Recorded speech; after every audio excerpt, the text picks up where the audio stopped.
I wasn't at my own house. I was at my daughter's house. So I was, it was very early in the morning. I was sleeping there, and literally I was woken up by my daughter's mother. And she goes, "The police are outside the house." And I thought, home break-in. Like, I'm English, even though this kind of thing doesn't happen here very often. So first thing I did, I was only in my underwear. I ran downstairs, grabbed a knife from the kitchen, and barricaded the door with my hand. So when we were going back into the police van, the three officers were just like, "Oh, they're definitely going to release you." I said, "What do you mean?" He goes, "No, guys, you're definitely going home." And I didn't get my hopes up. And I was like, "Why are you saying that?" They said, "Well, human trafficking, usually there's photos of urine-stained mattresses, handcuffs, messages to the girl saying, 'You better go back out on the street or I'm going to beat you,' and like evidence of kidnap, evidence of girls saying, 'I want to go home.' They said, this is what human trafficking really looks like." The fact that you have friends who participate on social media, who don't live with you, by the way, don't live anywhere near you, live in their own separate houses all across the world and the country, and they're trying to say this is human, you haven't transported anybody, they're like, "You're definitely going home." So a lot of the people in jail knew we were innocent, so the staff were very polite. Obviously, spoiler alert, I didn't go home. So that's the funny part. All the officers were sure I was innocent. So if you could rewind the fame, you would? No. I feel get rid of it? No, I wouldn't. I feel, all the messages and the letters I get of young men whose lives have changed in a positive way because of me. The letters I get from single mothers who say, "Look, my teenage boys were on the wrong track. They've got no father in their life. They started watching your stuff. Now they go to the boxing gym. They quit smoking. They're going to church." All of this positivity that I get from it. I mean, how bad am I really suffering? I'm not going to paint myself as some sort of martyr, like suffering for other people, because fame has its upsides. No one can give me that back, by the way. People say like, "Oh, are you going to sue Romania?" I'm not interested in suing Romania. For what, money? I don't need money. What they've taken from me, I can't get back. Because it was recorded that we now have, the girl says, "Yeah, and by the time we all left the hotel, everybody was happy. It was a good night." I'll comply with whatever you guys say. Don't put me in handcuffs and don't march me in front of the media, please. And then if the judge tomorrow at court decides to send me to jail, do it then. Would you want us to inform anyone that you'll be in jail? That was her response. I said, "No thanks, take me to jail."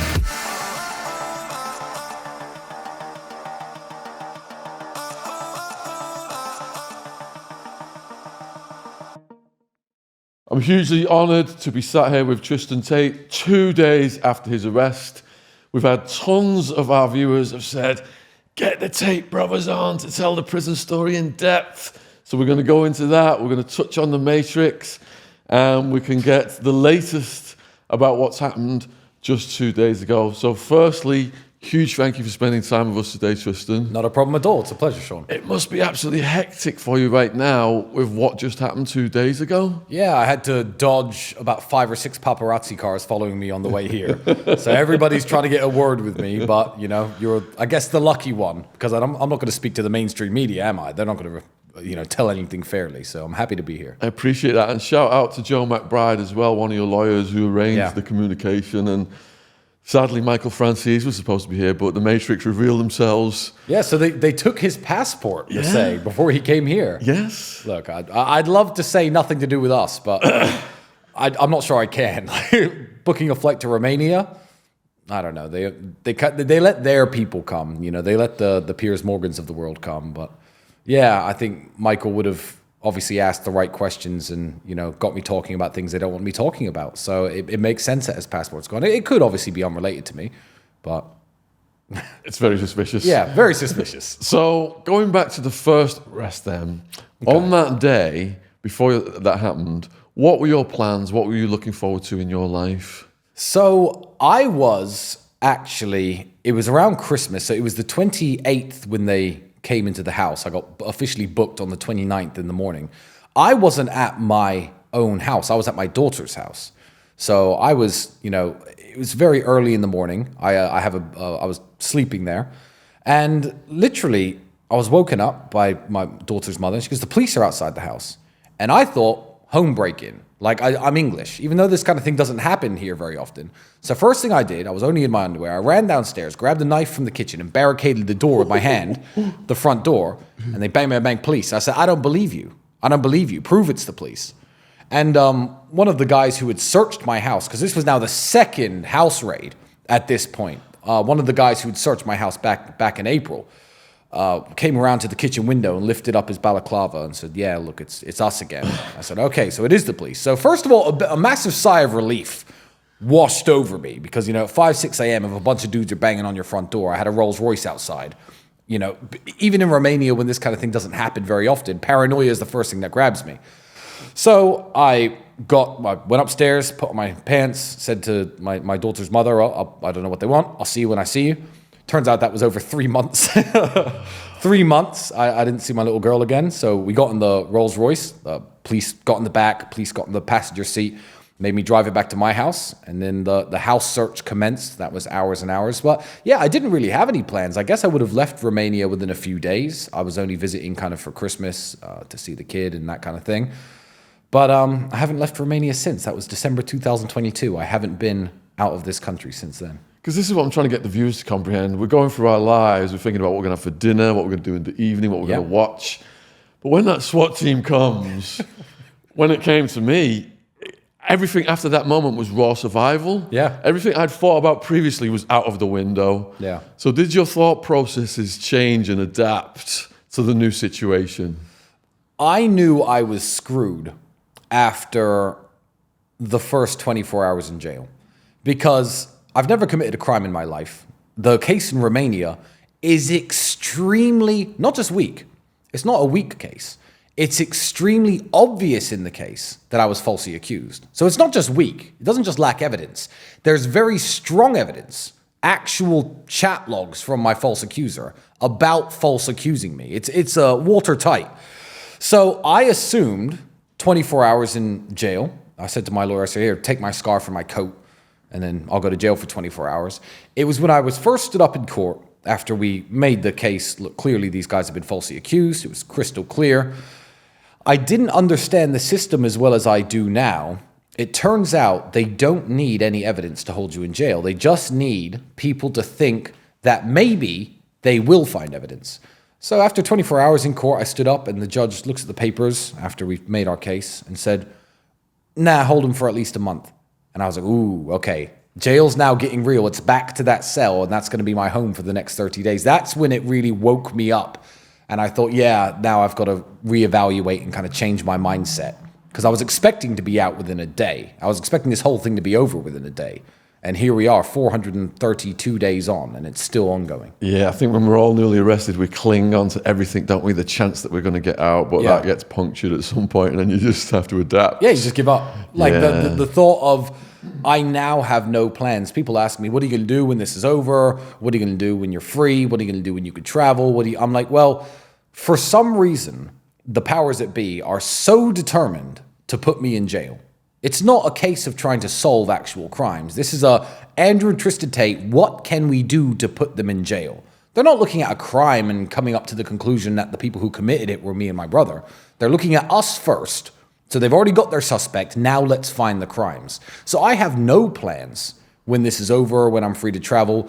All I care about is winning these cases and beating these cases. So on that drive then to the jail, I mean, did you have any preconceived notions? And Shawshank, he's in the shower like, I can be a friend to you. Yeah. Had you seen movies like that and you were thinking, banged up abroad, here we come? Well, I will say, and credit to the Romanian jail system, which is absolutely horrible. I will say that the American notions of homosexuality and exploitation of people in Romanian jails, I didn't see any of it. And I think that Romania is a super, super religious country. 98.5% Orthodox Christian here. A lot of the people you're in jail with, gypsies, gangsters, criminals, they're all Christians and they're all religious. So I've heard from obviously being in jail that it does happen, but it will happen more between drug addicts, drug addicts trying to, pay each other in drugs or whatever for a blowjob or for some sex or something. But in terms of physically strong, sane of mind men trying to rape you, I don't think that's a thing in Romanian prison. I certainly haven't heard of any of it or seen any of it or know anybody who's been a victim of that kind of. But did you know that on the way to the jail, or were you a little bit? Things were going through your mind? Well, I know the Romanian mindset. I know how Romanians think. So on my way to jail, I was like, okay, well, I'm certainly going to be the richest man in this prison. Is there going to be, how many people are going to be in the room? Do they outnumber me? Are there going to be attempts to extort me, to try and get money from me? That's what I was thinking, because I'm realistic and I understand how the Romanian criminals think, how the Romanian people think. If even just on a basic human level, the first thing most people say to me, including your team when I pulled up, was, wow, you're huge. No one, if they're looking for a victim, has a 6'4", 17 and a half stone man walk into the cell and think, oh, that's my guy, So because I have so much money, allegedly, I was more worried about exploitation in that way, kind of, we'll all attack you if you don't give us some cigarettes or something like that. I wasn't scared of anything sexual because I don't think predators look at people like me and think, yeah, let's get him. It would have been a very hard night for them. Yeah, they go after the pretty boys. Yeah. So when you're going in then, was it fingerprints, strip searches? How did they process you? Yeah, again, yes. Searches, you're down in your underwear, they do the full check. Nothing internal, so I don't know what it's like in English jails, but it's just kind of, they pat you down in your underwear. They search all your clothes. There's no x-ray scanners or anything. It's all low tech here. Fingerprints, mug shots, all the usual stuff. And then they give you all your clothes back and throw you in the cell. Yeah, I was in America where they had the foreskin search. Yeah? They had the finger wave as well before I got arrested, but it got ruled unconstitutional. Fair enough, yeah. The guard did the rubber glove. I don't know. I think every country probably does have that if you're a known, drug smuggler or something. Like, what do they think I did? Like, I had kidnapped victims in my pockets. I don't know what they thought. I mean, the process may vary from crime to crime or depending on who you are, but the staff at the prison treated me very respectfully. That's good. Most of them, if I'm honest, most of them knew I was innocent. Because you have to understand, these officers, they deal with, because we're in Romania, real human cases. Mm-hmm. So when I was in court, I've never told this story before. I went to court for a judicial hearing. Maybe I'd already done a month in jail, and there was a female officer and two male officers, and they escort you into the courtroom, and they stand there, and they listen, of course. They see what's going on. And the case that the prosecutors were trying to make is the fact that my friend's social media activities, I was somehow responsible for, and exploiting my friends, even though these girls say, like, I'm not exploited, they've never taken money from me, and I've never taken money from them. That their social media activities are somehow I've orchestrated these in a way to profit massively. It doesn't make any sense. So when we were going back into the police van, the three officers were just like, oh, they're definitely going to release you. I said, what do you mean? He goes, no, guys, you're definitely going home. And I didn't get my hopes up. And I was like, why are you saying that? They said, well, human trafficking, usually there's photos of urine-stained mattresses, handcuffs, messages to the girls saying, you better go back out on the street or I'm going to beat you, and like evidence of kidnap, evidence of girls saying I want to go home. They said this is what human looks like. The fact that you have friends who participate on social media who don't live with you, by the way, don't live anywhere near you, live in their own separate houses all across the world and the country, and they're trying to say this is human, you haven't transported anybody. They were like, you're definitely going home. So a lot of the people in jail knew we were innocent, so the staff were very polite. Obviously, spoiler alert, I didn't go home. So that's the funny part. But all the officers were sure I was innocent. They thought it was a weak case, ridiculous. So you get escorted to your cell. Yep. You described the layout earlier, but could you let the viewers know what the layout was like? Yeah, so it's the exact length of 2 single beds. That is the length, because probably 1/3 of the cell is taken up by 2 sets of bunk beds. So there's 4 people in the rooms I was in. There are some 6-people rooms, but the room I was first taken to, and I've never been to a 6-person room, was a 4-person room. So 2 bunk beds on this side, 2 bunk beds directly down the line from it. And then you have about twice that much space, the area of 2 single beds. You have about twice that much space to the right of the beds. And there's a small table there. There's a tiny little hole in the floor, which is the toilet, with a shower head over the top that runs either boiling hot or freezing cold water, depending on the time of day. And yeah, it's very, very small, and there is no exercise yard. There is no gym. There's nowhere else to go but that room. So depending on who you're with, I guess the experience is either pleasant or unpleasant. And I've been with a mix of various people. What was it like getting used to using the hole in the floor? You know, I've never used a squat toilet. Actually, no, I probably have a couple times in my life. I can't remember when. I imagine campsites and stuff have them if I've ever been camping. But it's not something that bothers you because what are you going to do? Crap your pants? Like, what options do you actually have? It's like, how do you get used to eating the bad food? Well, what are your options? Starve to death? It's one of those things where there is no choice in the matter. There is no, let's do something else. When life serves you a sandwich, sometimes you just have to eat it down. So, yeah, the squat toilet was irritating. It wasn't so much the squat toilet that was annoying. What was annoying was the fact that it's a metal frame on the floor. So this thing is a metal frame, you have to understand, with this hole in the middle and two kind of like foot pedals. It's got this big gaping hole that drops down maybe a meter. And when you shower, there's obviously soap and shower gel and water all over this metal surface. And you're trying to keep your feet planted, because I guess if you slip, you could break your leg, roll your ankle. There's this metal pit in the middle of the shower. So showering over the squat toilet was much harder than actual using the facilities themselves. Andrew mentioned if you showered with hot water, it created a certain smell. Oh, yeah, because it all goes down the toilet and it all goes into this sewage system. And I'm not a plumber, but I could tell how it worked. I think the entire line of toilets, the entire line of cells was one big pipe, and it was just an open drop into this pipe that would slowly flow down. And I worked that out because when one toilet would block, slowly, the other cells would block up as well. So depending on where you are in the prison, it's not just you, it's everyone in the jail. So, and there's no doors on it, obviously. They're like old-style Western saloon swing doors. So they cover you up when you're showering, but they can see your feet and they can see your head. So the door doesn't seal, so obviously the smell can run into the room. And the door doesn't seal, obviously, to prevent people from hanging themselves and stuff, because I guess the shower head's one of the only places where you could obviously do a successful Epstein. So my activism started when I started documenting the cockroaches where I was housed in max security back in 2004 on a blog. My aunt was smuggling it out of maximum security visitation by writing. It got put online. John's Jail Journal, it was called. And The Guardian picked up on it. The BBC picked up on it. I did a book. And hearing Andrew's stories about the cockroaches, there was many parallels. So when did you first become aware your cellmates weren't just the guys in the room, there was the insects? Oh, within 60 seconds. Within 60 seconds. Within 60 seconds, yeah. 60 seconds, that's it. And the thing is with cockroaches, people underestimate their ability to squeeze into tiny little places. So to give you, I guess, an example, some people will make their skin crawl. So I stayed on the bottom bunk of the bed because that's where I wanted to be. They're the better beds anyway. You have more storage space underneath your bed. So if you stay in the bottom bunk of the bed, you're looking up at this 30, 40-year-old metal frame bunk bed, completely solidly built, solidly welded, etc.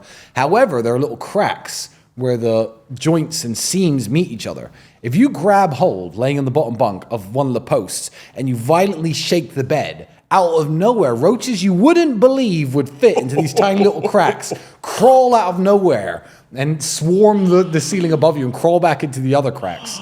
It's a very famous story because, unfortunately, the lady who's in charge of all the prisons in Bucharest is a very, very nice lady, a super professional who does the absolute best she can with very limited resources. And I spoke to her in depth a couple times when I was there. So she's an ultra professional, and these people are doing the best with their limited resources. So I don't like to talk about the conditions of the prison.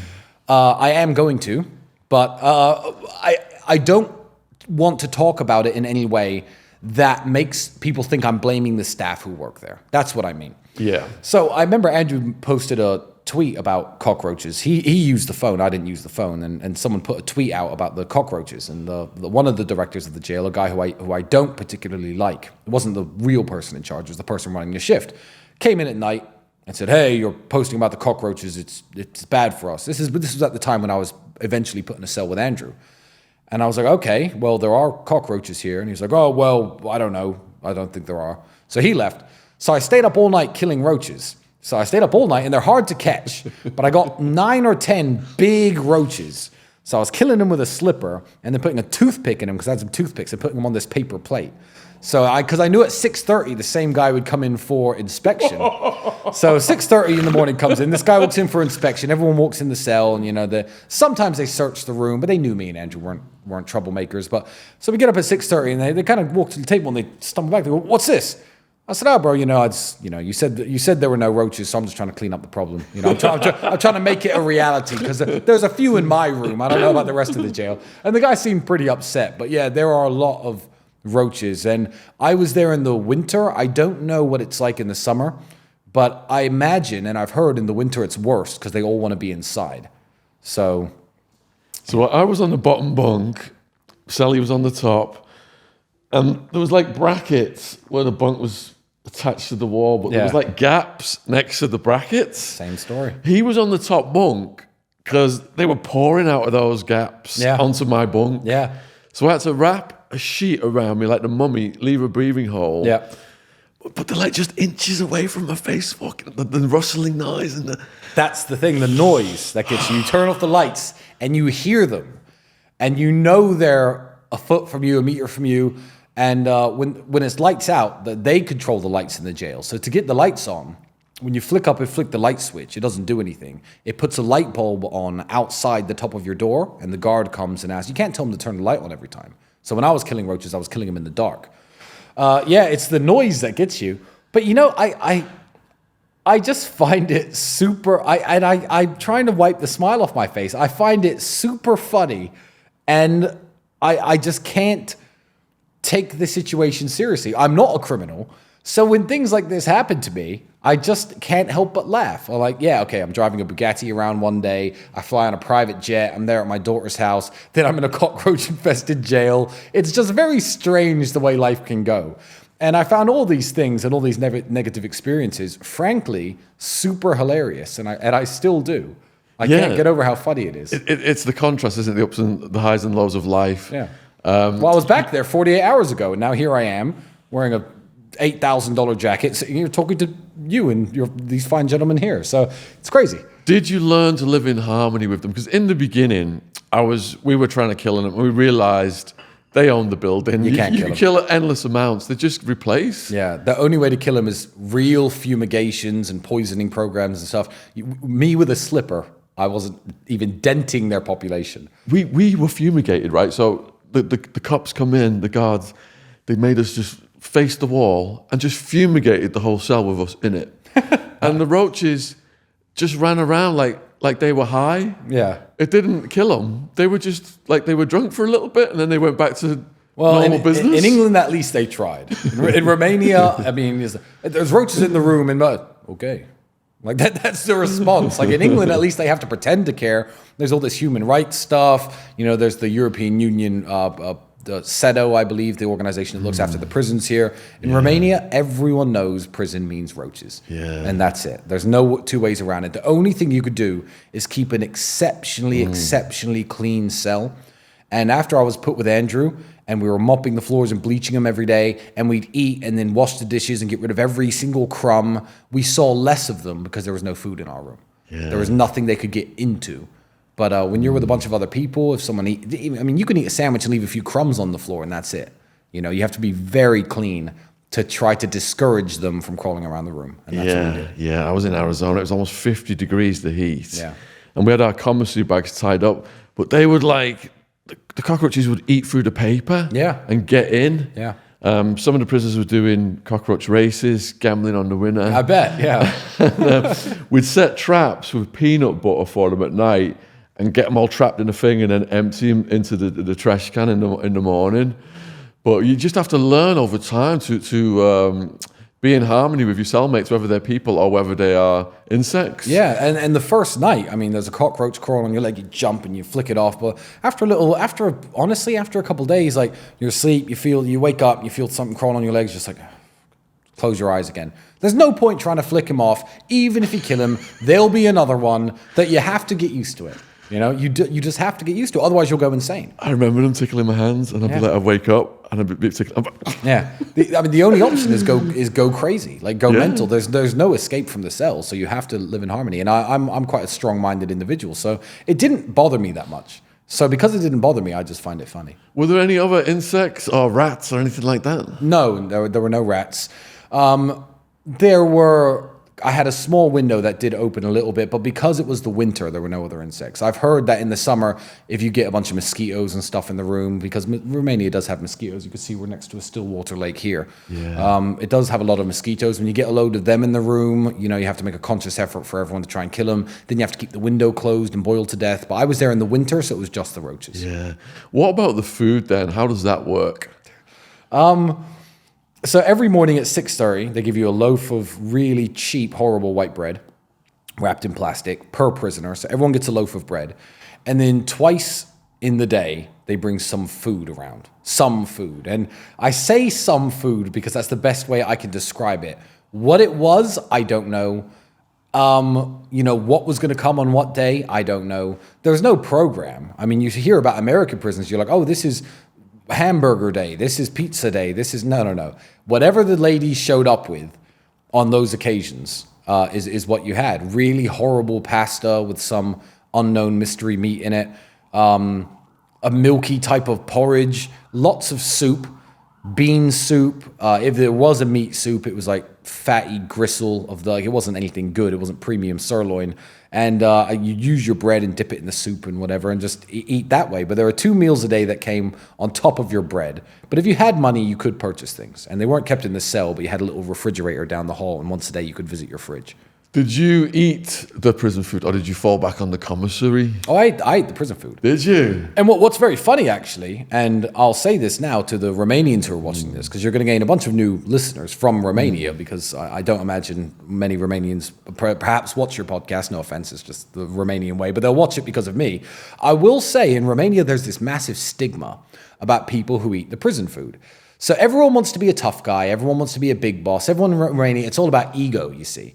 So people would get money from home. Obviously, me and Andrew did. We got the maximum amount permissible, which was 500 euros per 2 weeks per person. But a lot of people are getting 75, 80, 100 euros, and they're trying to live off food that's cooked from home. So once a month, you get a care package. People would bring them food that they freeze and and I guess heat up somehow, not microwave. Put it on the radiator in a bowl. But anyway, there's this big stigma about eating the prison food. If you're eating the prison food, that means you're like the poorest of the poor. The people who go there with no family, no backup, no one who cares about them, they eat the prison food. So I was eating the prison food myself. I didn't know this. I was like, well, I'm a big dude. I'm 250 pounds. That's 110 kilograms. So I'm trying to eat this prison food. And, the prisoners are commenting and laughing and stuff. And I was walking through jail, and there's this prisoner who I knew very well. He's like, all the guys are talking because, you're eating the prison food and stuff. And, in Romania, there's a stigma behind that. They think you're poor. I said, look, if these people want to call me poor, all power to them. Like I was by far in fact, I'm not even bragging. Everybody within the building collectively doesn't earn as much money as me. So you want to call me broke because I'm eating the potatoes? Sometimes the prison food would be good.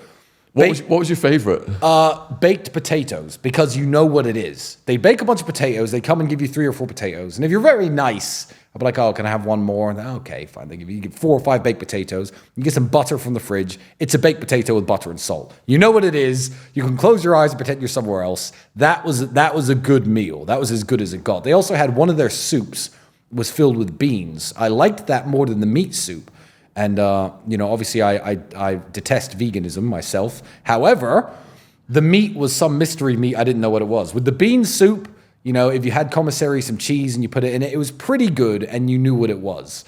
So it's the food that I recognized that I liked the most. An Englishman and his spud. You can't go wrong, exactly, can you? Exactly. So you said when you went into the cell, it housed 4 people. Yes.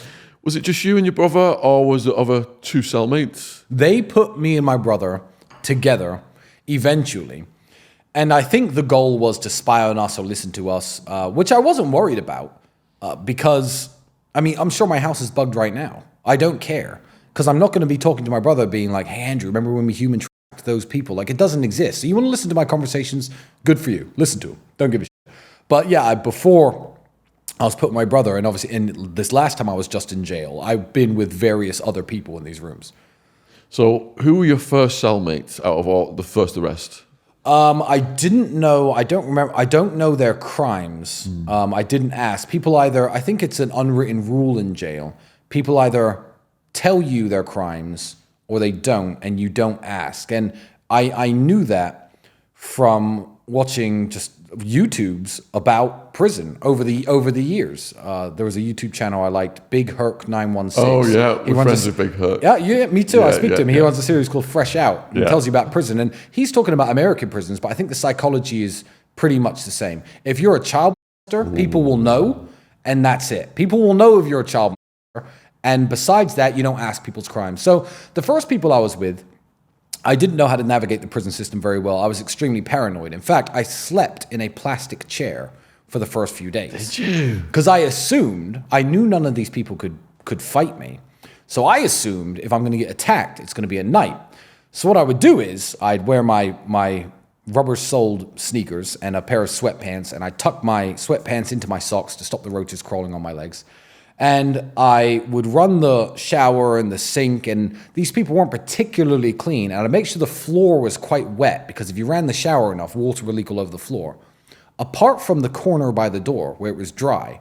And I'd sit in this plastic chair with a sweater at first, because I hadn't bought any pillows yet. Pillows and blankets don't come as standard, by the way. You have to get hold of those somehow. So I'd roll up my sweater, put it on my shoulder, and I'd sleep in this plastic chair in my sneakers like this, because I thought if I wake up in the middle of the night, I'll stand up straight, and then I'm fighting a barefooted man on a wet surface with my feet planted on with my rubber shoes. And I was very paranoid about getting attacked. So that's how I first slept. But they all turned out to be pretty nice guys, but they swapped my cell around quite a bit. And, you speak to these people, and some of them, most of them, a lot of them were criminals.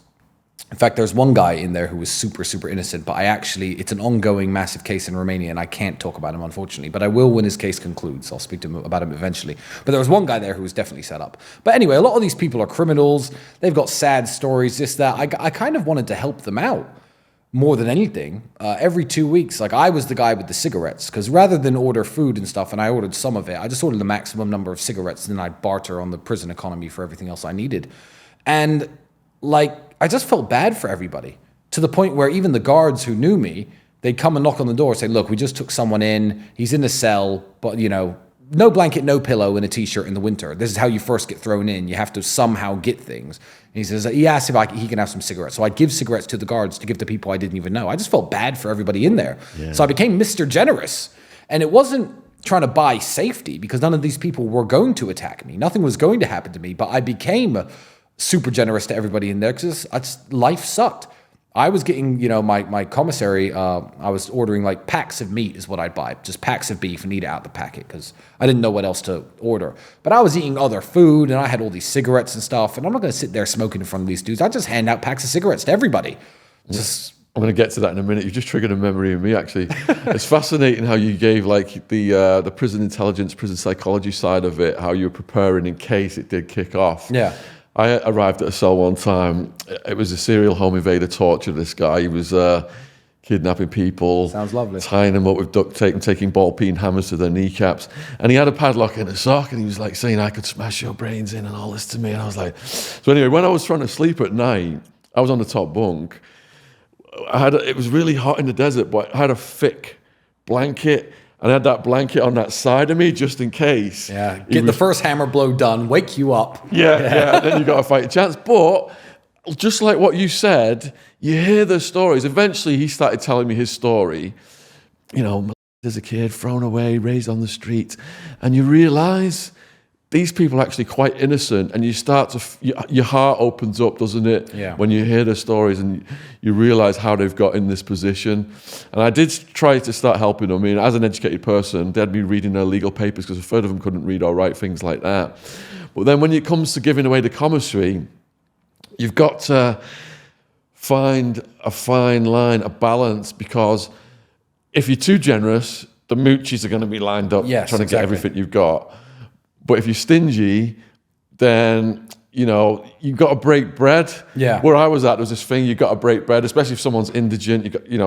Everyone, if you've got money on your books, you contribute to the people coming in who've got no money on the books. Yes, but I think in America, it's more difficult. It was more difficult for you to navigate the system, because you were in touch and in contact with many different people. because you go to the yard or the communal areas, and a lot of people you'll speak to or maybe get to know them. In Romania, you know 3 people at a time. That is it. Hey guys, I've just got back from Romania, and the Matrix has truly revealed itself by preventing Michael Francis from coming to the podcast with Andrew and Tristan, and from preventing him from going to his UK tour, which was supposed to start a couple of days ago.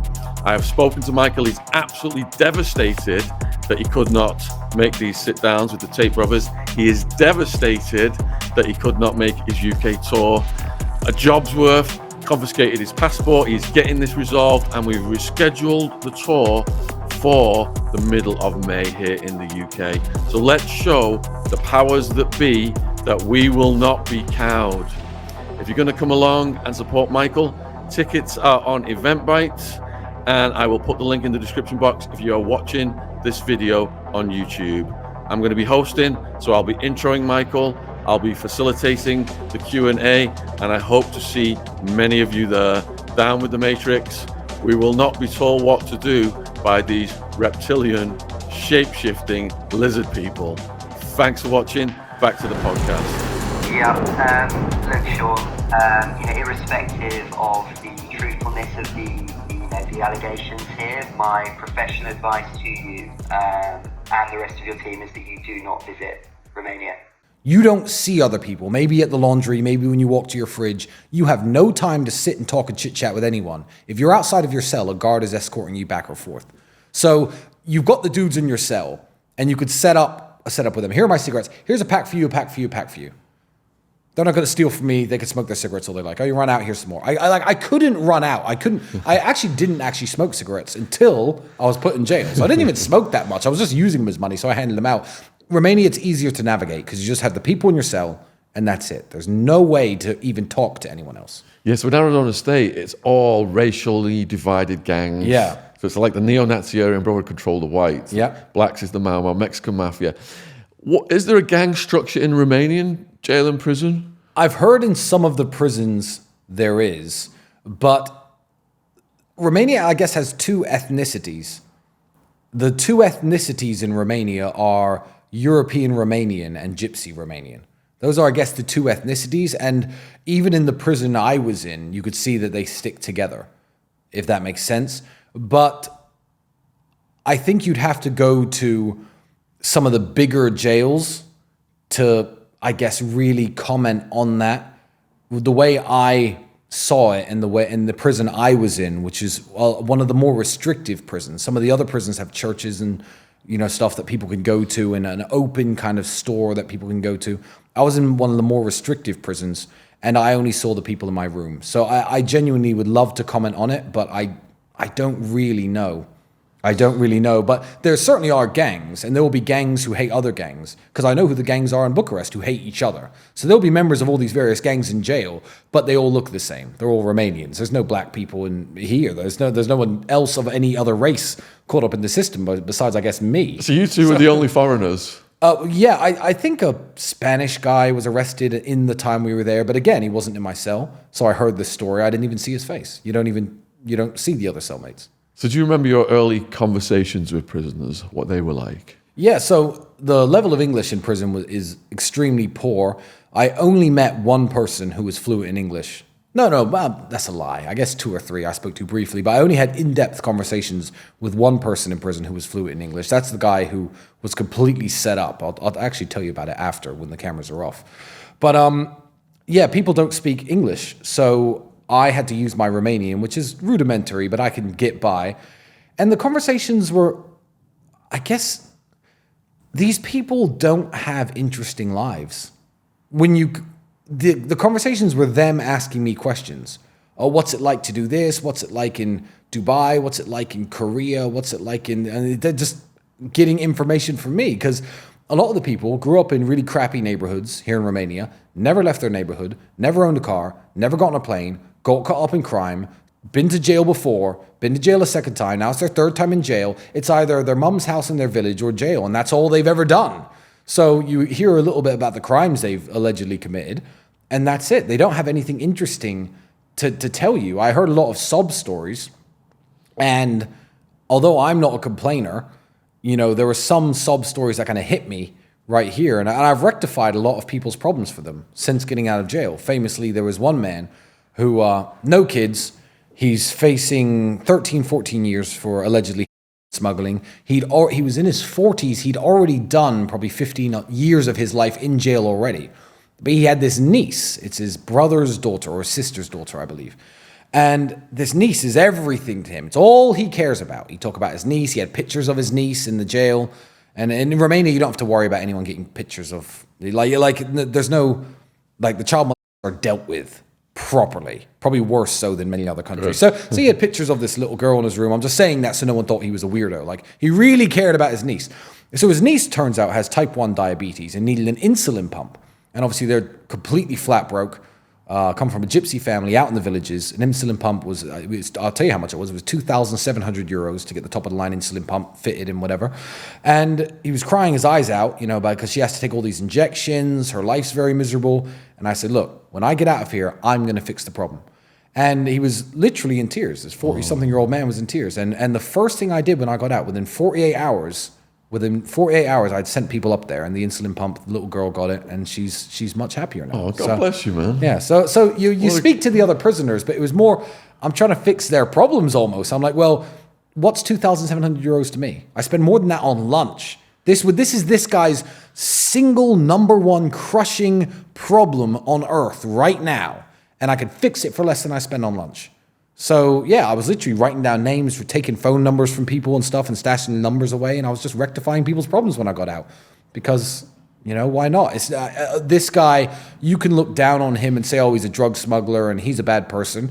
And, yeah, drug smugglers, I guess, are bad people, and I'm very anti-drug myself. But there's a little girl out there somewhere who needs an insulin pump, and I heard the story from him. So, yes, I will go fix the problems. I'm not going to fix any of his personal problems, Yeah. But certainly I'll lend a hand to these people. So it was a lot of sad stories talking to the prisoners. That's really touched me. And I just want to say to the viewers as well, people have preconceived notions, and all this matrix media say all these things about the Tate Brothers. And I've come here yesterday, and found they're nothing but absolute gentlemen. And that story you've just told me is like the icing on the cake. Yeah, people who watch the news, if they ever do speak to me, the first thing they say is, wow, you're actually really nice. I said, what did you expect me to do?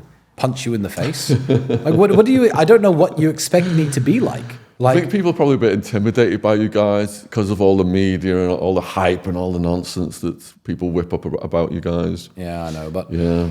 Well, a lot of people know me in real life, and the people who know me don't say anything bad about me. So when people who don't know me talk bad about me, I'm like, well, who gives a shit? I don't even know your name. You could say whatever you like. What was it like going to court? Because I was on remand for 26 months. Every time I went to court, I was thinking I'm going to get out or something good's going to happen, only to be dashed. Yeah, it happened to me a few times, as you know. Yeah. So we go to court, and it wasn't just I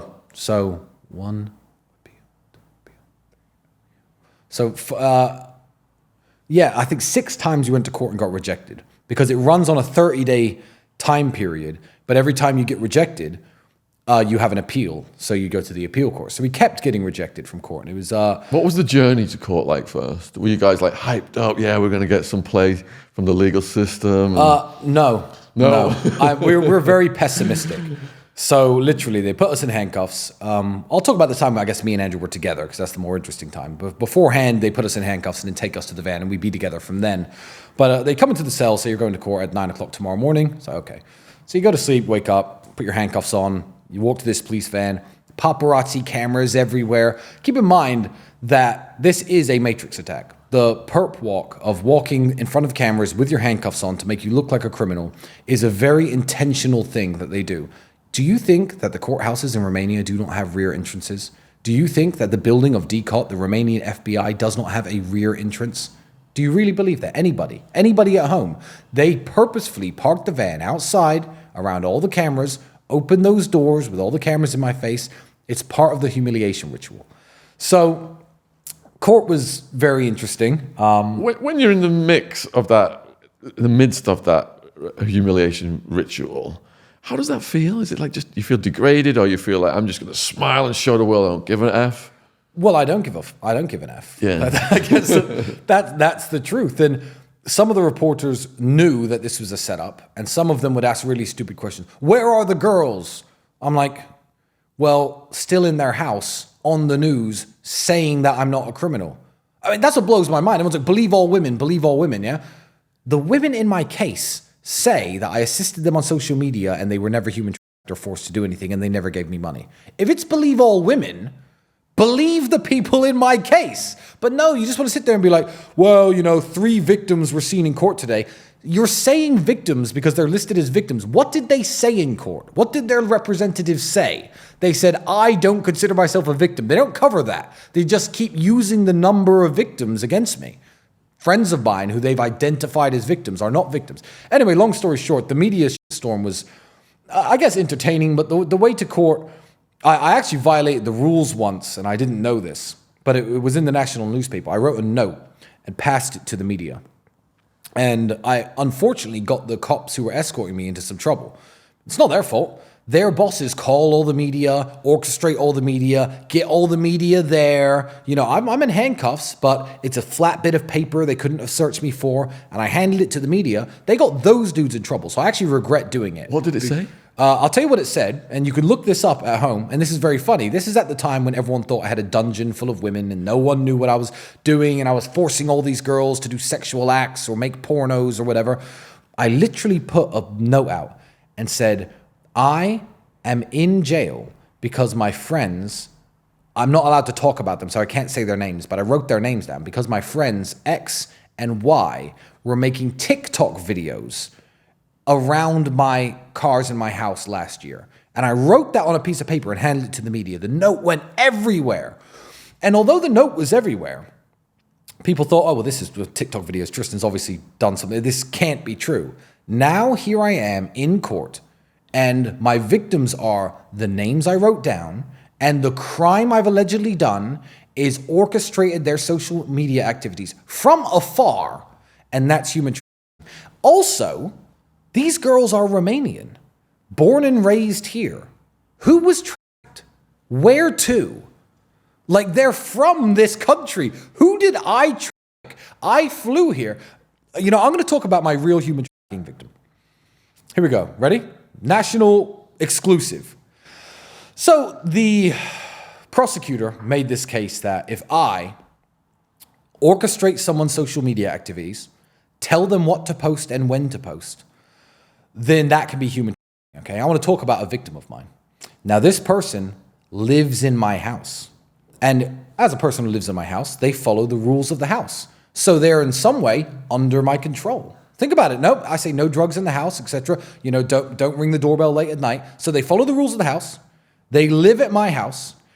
I collaborate with this person to create social media content.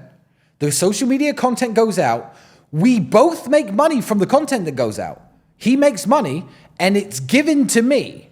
And this person has been in my house for 2.5 years. According to the prosecution, this would be a strong social media case.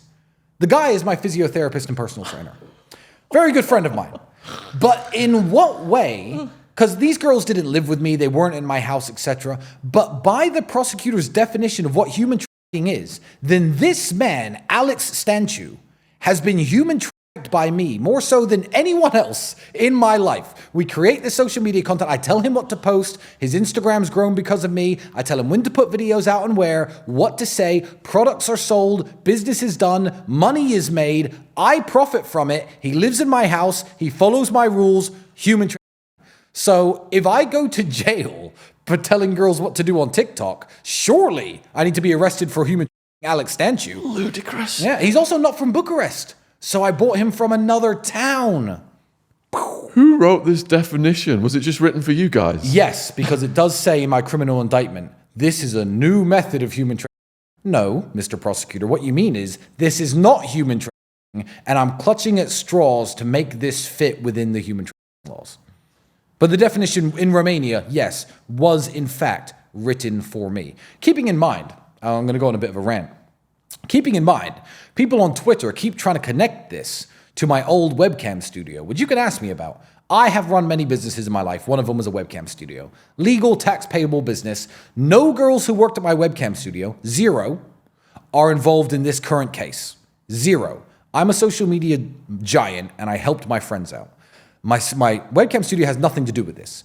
But if we want to talk about having people to go online and make money, you know, Romania is one of the world capitals for webcam studios.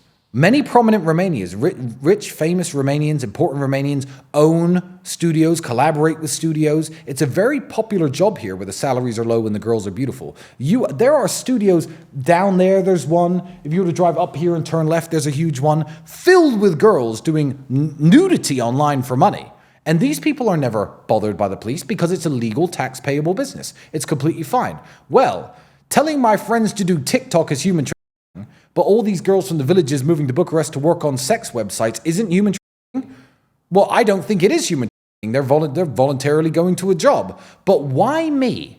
Why do they bother me? I feel like someone in Romania thought this was a golden opportunity to say, because human trafficking does happen here, to wash their hands and say, look, human trafficking in Romania, good. When you Google that, these two mixed race foreign dudes come up. One of them's a Muslim. This is the problem.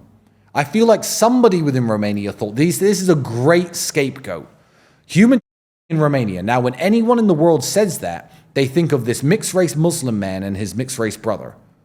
I feel like that was a part of this. I think they've arrested you guys on the hope they could build a case. Yes, 100%. They've put this spotlight on you, and they've contacted every female you guys have ever interacted with throughout your entire lives. Yes. And they haven't got jack. Yeah, so, well, I mean, apparently, somebody in England who I knew 12 years ago, I don't know her name, has apparently, this is why I got arrested recently, has apparently made allegations against me of sexual violence from between the months of August and December of 2012. So, have they found a false accuser? Maybe. I have slept with, in my life, and I'm going to say this just for a statistical analysis, well over 1,000 different women. So, if 999 of them, it was consensual, polite, and normal, but one of them was, I decided to rape her and be violent to her for some reason. If this person actually exists, which I don't know if they do or not because I have no name, I have no reference points. They're just saying somebody accused me. If this person exists, then using the legal system and all the power I have, I'm going to make sure that this person gets fucked by the legal system because false accusers are horrible people. So they may have found one now.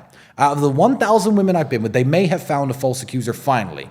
Some girl in London who I knew in 2012,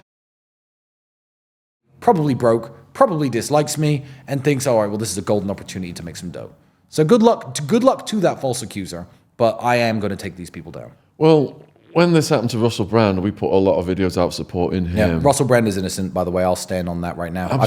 I've never met the guy, but I will 100% say I bet he's innocent. But the things he's been saying overlap things you guys have been saying, and then we've got Julian Assange.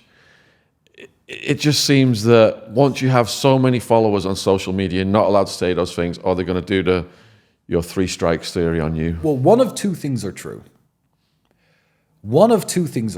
Either if you're a man who speaks out against the narratives and the agendas, whether it be the war in Ukraine, if you criticize the main money-making agendas and you're a man, you get falsely accused of sexual crimes. Or, either that's true, or men who are sexual perverts and criminals love to criticize the mainstream media. One of those things is true. So if you're at home thinking, well, the Tates are human, which one do you think it is? Do you think that we, as sexual criminals and human perverts and weirdos, have a big group, and within our meetings we say, you know what, guys, obviously being a rapist and a human trafficker and a sexual pervert and a criminal really gets us off, but you know what else would get us off? Let's criticize and all the sexual criminals decide to criticize the things that the government likes, or normal men who aren't criminals criticize the government and get hit with sexual crimes. One of those things is true, and you can decide at home which one you think it is. And who benefits? You guys have not benefited from exposing the Matrix. 0%. The Matrix has tried to destroy you. Of course. So there's no motivation other than honesty. Exactly. I feel like it's nice, it's normal to take an objective look when you're a man of vast experience like me, who's lived in all different parts of the world like me. Even if you take war, for example, and I live next to you. I was the man on the border orchestrating all the clothes and food and relief efforts for the refugees, the women and kids who were coming over. I spoke to the people. As a man with my experience, I feel like I should tell people what I think about the situation. Has it benefited me? No. However, I do it anyway. So why do I do it? It's not for fame or money, because this legal process has cost me God knows how much. By the time it's over, we're going to be talking certainly 8 figures. Certainly 8 figures. Certainly. We're there already almost. So we were talking in terms of lost income, we're certainly there. We were talking about going to court then, and you said you had rudimentary Romanian. So does that mean Andrew had to lean on you in the court proceedings because you could kind of like translate what was going on? Yes, I understood what was going on roughly. However, because we are foreign nationals and we don't have Romanian IDs, there is a law in the European Union where I do have to have a state-appointed translator. So sometimes the translator was good, sometimes they were terrible. So depending on what was going on, like we understood roughly. But we understood the nature of it after a little while. And the nature of it was, does this judge think that maybe we could potentially be criminals? And if the answer is yes, more jail. But the lady who actually let us out, the lady who made the final decision to take us out of jail, is actually, and I can't legally say her name, I guess, I don't know, but I won't, is actually one of Romania's best judges. She's one of Romania's toughest and fairest judges. And she was actually, I heard a story where she was promoted. I heard some people in Romania promoted her to the European court to represent Romania as a way of obviously rewarding her amazing work and all the hard work she's done and all the great things she's done for Romania. But I heard a lot of people, the under-the-table, backstabbing, dirty dealing people, were happy she was leaving. But when she was offered this promotion, which came with more money, obviously a house in Brussels, I imagine, or wherever, she said, no, I don't want to go to the European court. I want to be a judge here in Romania because I want to help the Romanian people. And that judge heard the facts of the case, saw, 2 men with these massive beards who've been stuck in jail for 3 months, and said, no, release them. So it was one of the best judges in Romania who made the call to let us out of jail. How did it feel when that decision came down? Surprising, because I'd set myself up for the worst. I'd already set myself up for the worst case scenario, and I was so used to the rejection and so used to, being told, okay, it's 30 more days. This was an appeal, so we'd already lost. We'd already been told it was going to be 4 months, and this was the appeal against the decision. This is why it was 92 days, because you do jail in 30-day periods. So if I had won the case originally, I would have been out after 90 days, but I was still in jail because I was serving the 4th month, and here comes the appeal. So it was very surprising. I was relaxing in bed, Andrew takes the call, and I'm just like, bullshit, Matrix stack? He goes, no, we're going home. And I was like, you're lying. He's like, no, I wouldn't lie about that. So very, very surprising. Very surprising. I guess a good feeling, but I honestly am a very emotionally well-regulated person. I don't get upset when bad news comes. I don't necessarily get that happy when good news comes. And also, is it even good news? Let me explain to you something. Recently, I still haven't got my stuff back, by the way. I still don't have it back in my possession, but a decision was made from the court that the decision wasn't made, the media got it wrong, the decision wasn't made for them to give me my stuff back. The decision was made, which was very close to that the order to keep my stuff was now void and illegal, which basically means get my stuff back. So everyone was, happy. I still don't have it back, God knows. And people started asking me, are you happy you're getting your stuff back? I said, it's my stuff. What do you mean happy? It's my stuff. If I stole your watch from you right now and just walked out of this room, and a year and a half later, after going to court loads, you won some order against me and I had to come on and give you your watch back, would you be happy you got your watch back? No, you'd think, what the f*** is my watch? Why didn't I have it the whole time? Am I happy I'm getting my stuff back? Someone's like, oh, were you happy you got out of jail? I'm like, well, then I'm back in my house. Like, well, happy isn't the right way to describe it. I shouldn't be in jail anyway. Oh, now I get to sleep in my own bed. Oh, you mean like I should be able to every single day as a man who's never committed a crime? Oh, wow, I should celebrate. Like, it wasn't a massive thing. It's not like I just won $100 billion, is it? Oh, I get to go home and sleep in my bed, take a nice shower, sit on a toilet. Well, that's nice. I should be allowed to do these things anyway. So I didn't feel like celebrating. You're very regulated, aren't you, mentally? Because I would have been like, yeah, I'm going home. I'm Yeah. say your cockroaches. Call the girlfriend. Yeah. But take it in your stride like that. Yeah. That's the way I saw it. I was restored something that I should never have been deprived of in the first place. And I'm still like that now. Everyone's like, oh, well, you get to travel all around Romania and stuff. That must be nice. What do you mean it must be nice? Why am I locked inside of the country of Romania? Why aren't I free to go wherever I like? No, it's still an insult. It's still a measure of arrest, and I am still offended. No, I don't think it's great. So during that incarceration then, how did you communicate with the outside world? Do you get visits, phone calls? I didn't communicate with the outside world. I made 0 phone calls in jail. I spoke with my lawyer, who came to visit me in the jail, and that was it. That was my only communication with the outside world. So, because people were saying they're posting on Twitter, they've got to have a phone, they're communicating with people. You have limited phone time, and obviously all your phones are monitored and listened to, etc. I mean, they tried to use. Andrew said on the phone once, because he had a problem with his lung, he had to go to a hospital appointment in Dubai, and he said on the phone, yeah, well, if they let me out, I'll go to Dubai for the appointment. And they used that, if they let me out, I'll go to Dubai. They cut it and used it to keep us in jail. So, he was talking about a hospital appointment, and I never said anything like that. Anyway, so I decided not to talk on the phone. You get these codes that you enter because you get a limited phone time, etc. So I gave my phone time to Andrew because he had to make phone calls and manage some business things. And I thought, I'm just going to meditate. I didn't speak with anybody. I had 0 contact with the outside world. What about legal visits? No, people were registering to come and visit me, and people attempted to come and visit me. But every single visitor has to be approved or disapproved by the prosecutor. And the prosecutor declined my visitors. That's insane, isn't it? Yeah, and that will be. I'll say this now. I'll say this because it will be on record that people tried to visit me, and the prosecutor said no, he can't have this person visit him. Whoever it was declined. And then after I passed that little note I told you about, which turned out to be completely accurate, for violation of the rules, I got, guess what? Banned from getting visitors. And I was like, well, I can't have bloody visitors anyway, so I don't care. That was my punishment. So I got reprimanded and banned from having visitors. So no visits apart from my lawyer. And obviously, what's it in America and England you get? Client... Attorney privilege. Yeah, attorney privilege, confidentiality. I didn't even know exactly what it was. I didn't know exactly how to put it because there's none of that here. The police are standing there listening to you talk to your lawyer. You're trying to pass papers to your lawyer. They're checking them and stuff. I'm like, what the f*** is this? I can't talk to my lawyer in private? Yeah, it's absolute madness. So yeah, no contact with the outside world at all. Not in 3 days. Andrew said the guards were standing there Peter gazing when he was trying to take a piss at some points of the journey. Yeah. Did you find that difficult to? Well, but you know what? You want to look at my dick?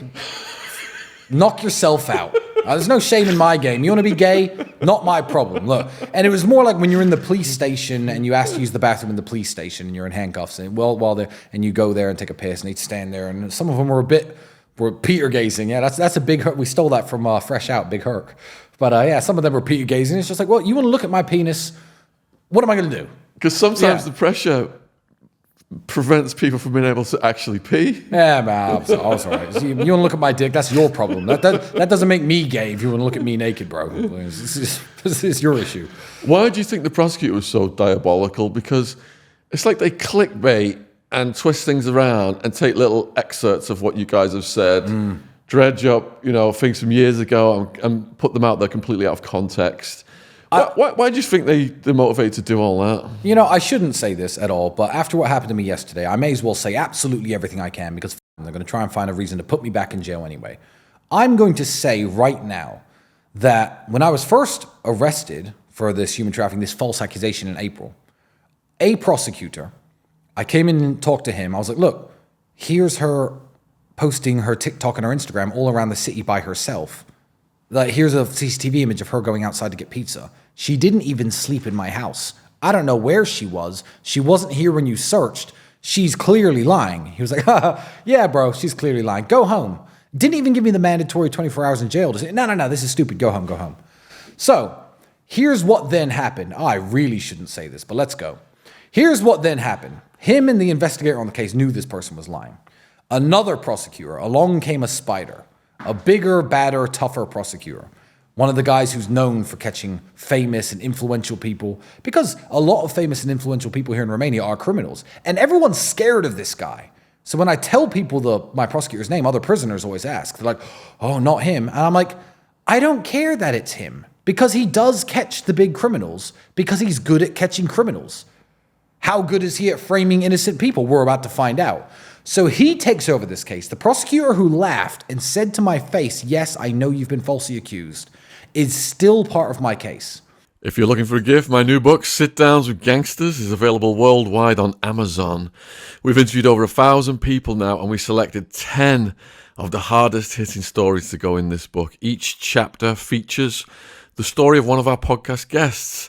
Those stories are Shane Taylor, Knife Maniac's Redemption; John Elite, Mafia Hitman for the Gambino crime family; Joey Barnett, 35 years in UK prison; Ian Blink MacDonald, £6 million bank robber; Chet Sandu, Asian smuggler in Spanish Supermax; John Lawson, the hit team commander; David Macmillan, international smugglers Thai death row prison escape; John Abbott, San Quentin prison shootouts and escape; Michael Francis, Colombo crime family capo portrayed in Goodfellas; and Wildman, English enforcer in Arizona prison.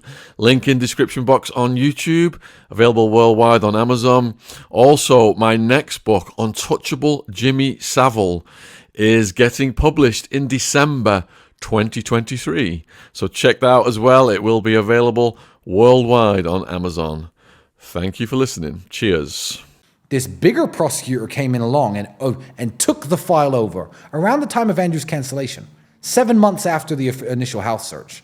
And he started building his case. Okay, we need to catch these guys. It's going to be great for all of us. I believe he probably said to the prosecutor who laughed and the female officer in charge of the investigation, this will be great for all of us. Look, they've talked on the internet about their webcam studio. We just need to go and bust their studio, get some girls to turn. I don't know what his plan was. But this guy is a beast, and criminals are afraid of this guy, terrified of this guy. So essentially, he took my case because I'm a big fish. If I was a nobody, this guy would not have got involved with me. What, for some false accusation? This thing would have been thrown away ages ago. However, this guy got involved. And this is why the UK case started, because this case started. So it's all this guy. So anyway, he obviously motivates his team. Let's go catch him, etc., etc. And the house raid starts, we get thrown in jail. The same people who laughed and said, I know you were falsely accused. I'm looking at them when I'm in the police station, and they're not making eye contact with me. And I'm like, what the hell is going on here? I will say, should I say this? I believe it was all done for career prospects. I believe that these three people, wherever the orders came from outside, were motivated by the fact that this big case will help boost their careers. And by sheer coincidence, this big bad prosecutor I was talking about is now off my case because he's been promoted. Oh. He's been promoted to a higher office. And now it's just the guy who said to me, yes, I know you've been falsely accused, and a female officer who is on the case now. So that is a vast improvement for your situation. Well, I don't know. These people, they've made such a big mess. They've made such an international scandal. These people have no choice but to prove I'm a criminal, somehow. And we're talking about this file and the victims. And today, my ex-girlfriend is going to the DCOT office for an interview. Today. And what they are doing, and I shouldn't say this, but because of what happened to me yesterday and the day before, I'm going to say it right now. Over the past 6 or 7 months, since I've been out of jail, and since it looks like I'm innocent, since the judges keep letting me free, since that has happened, they're rounding up every girl in Romania I have ever dealt with, ever spoke to, ever kissed, ever taken on a date, and they are putting them in rooms and saying, you better sign this paper and say you're Tristan's victim. If you don't say you're his victim, maybe you're a suspect, maybe you can go to jail, you'll have to pay legal costs, but if you say you're a victim, we can protect you. Oh, your name will be on the news maybe, but if you say you're a victim, you could stay anonymous. Just say you're a victim and sign here. And I know all this. Why? Because the girls come out of the police station crying their eyes out. Who's the first person they call? Me. I'm friends with them all. They all like me still. Tristan, this is what happened to me.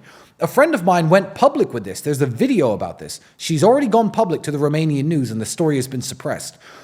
She's an ex-girlfriend of mine, I guess, dating for her for a while. Nice girl. We had a nice time some years ago. Nothing bad, nothing criminal, of course. They sent a letter to her house saying, DCOT want to talk to you. She didn't know it was about me. She ignored the letter. She thought, well, I'm not a criminal. She's just a normal girl living her life.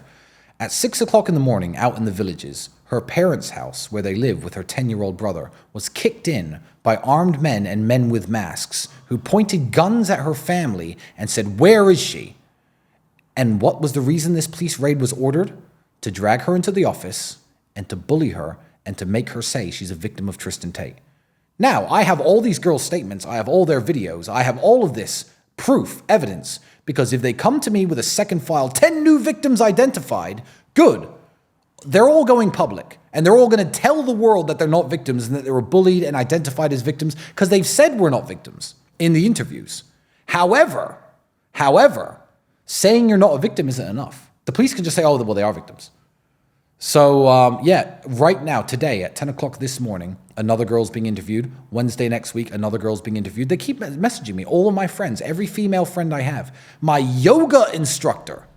I had a shoulder injury. I studied yoga for 2 years to try and help my shoulder problems. This girl was at my house 3 times a week, very close friend of mine. They sat her in a room and accused her of being a victim of human trafficking. They accused her of being brainwashed. And she was like, he was paying me money to teach him yoga. Here are the photos of us doing yoga. What do you mean human trafficking?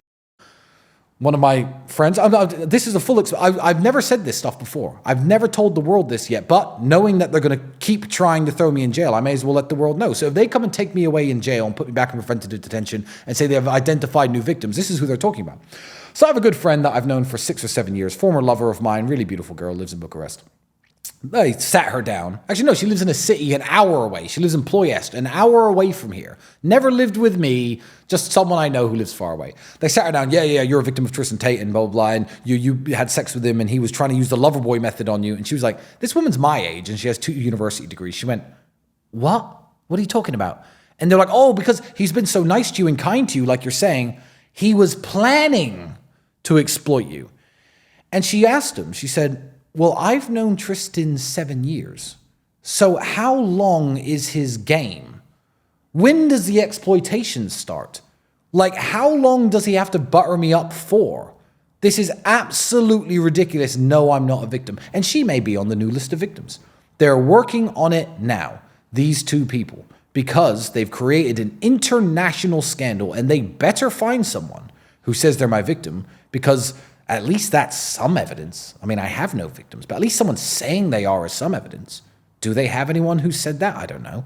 But every girl I know who's been at the interviews calls me afterwards and said they threatened me, they bullied me, they've told me that I owe them money if I don't say I'm your victim, they've said that my name is going to be public in the news if I don't say I'm your victim.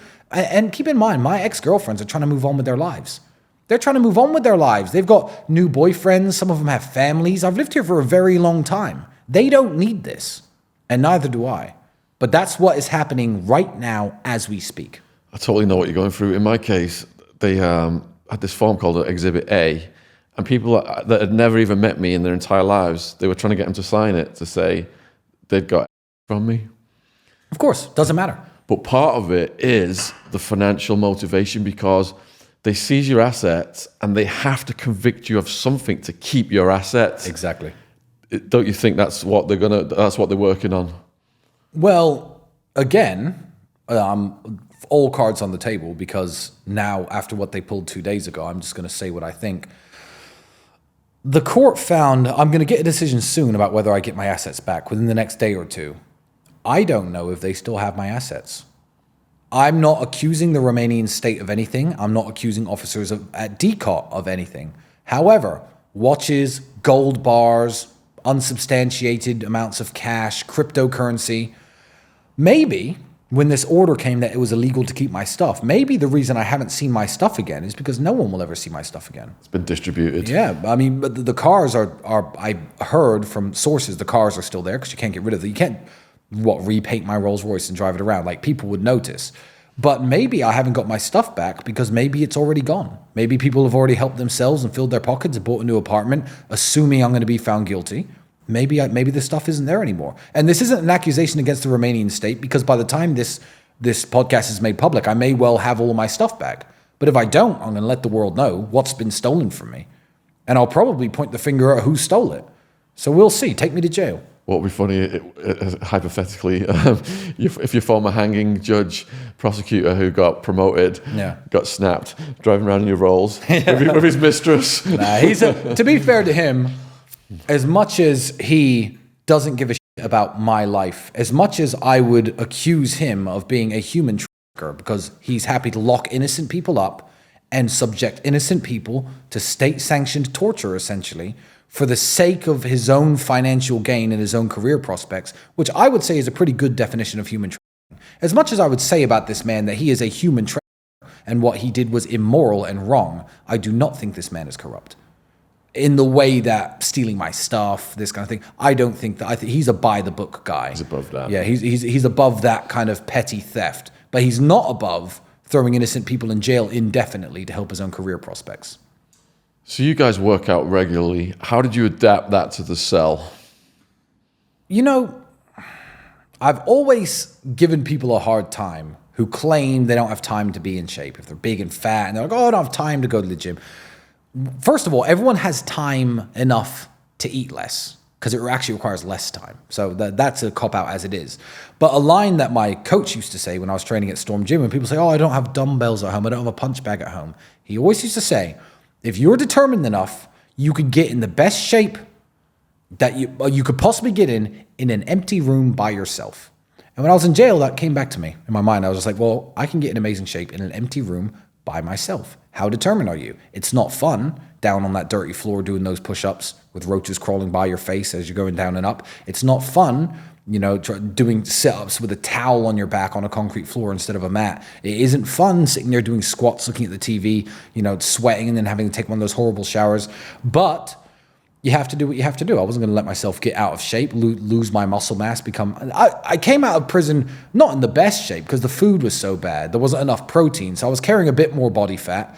But I didn't lose much of my muscle mass. The food was so bad, it was hard to be in obviously the same shape I can be in when I've got the great nutrition. And my personal trainer is also my nutritionist, the guy who's human at my house. So go and save him, please, if you're listening to this. So without the nutrition, it was a bit more difficult. But I came out in pretty decent shape.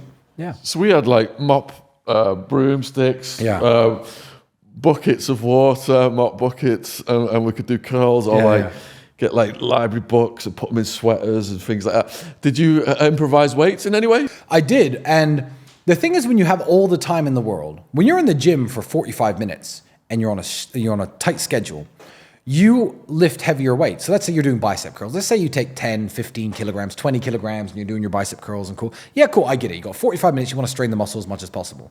I didn't have much in jail, but the way the metric system works, and everyone at home with a basic scientific knowledge knows this, 1 liter of water is 1 kilogram of weight. Cool. 2 liter bottles of water, that's 2 kilograms. I would do bicep curls, shoulder raises with 2 kilograms, but I do 100 of them 200 times. You have all day. There's no time limit. You don't actually need heavy weights to give the muscle a good workout because you got 3, 4, 5, 6 hours. Stand there watching the TV doing squats, bodyweight squats. So you don't need equipment when you have all the time in the world. And that's exactly what I had. So yeah, it was pretty easy to maintain a decent level of being in shape. I mean, I didn't look visibly different to anyone else. If I had taken my shirt off before and after, you would have seen a difference, but I came out in pretty decent shape. Did you find that the mental adjustment to having all day was a bit strange? Because all of a sudden, I was like, I've gone from this fast-paced life, and now I'm reviewing everything I've done in my entire life. It's like I'm watching my life and thinking about things and having time for introspection. But previously, I'd just been like, you know, and people on the internet often accuse me when I talk about how easy I found jail of putting on a tough guy act. You could take me at face value. You've met lots of people who've been in jail, and you can either tell people if you believe me or not. But honestly, it was quite nice. It was quite nice in a very weird way. The conditions were bad, the bed was bad, the roaches were bad, the food was bad. But if we take all that away, if I'm in the real world trying to get some time to myself, just inside of my mind, I get it sometimes when I'm driving long distance because you don't check your phone then, it's just you and the road. I do get it sometimes. However, those long days and nights and weeks that turned into months of pure thought time and introspection, I think was good for me. And I think it was, in a way, very nice, minusing the conditions I had to do it in. But as a mental exercise, it was pleasant.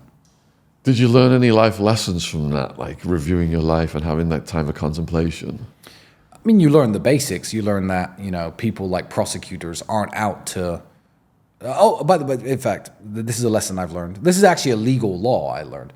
You know how in America you have a district attorney, and the district attorney's job is to say that you're guilty, right? And this is the ironic thing about my case, when I've explained the incredibly poor behavior of these prosecutors and the agent in charge of the investigation, this female agent. When I talk about the incredibly poor behavior of them, to some people it will make sense, but they don't understand the Romanian law.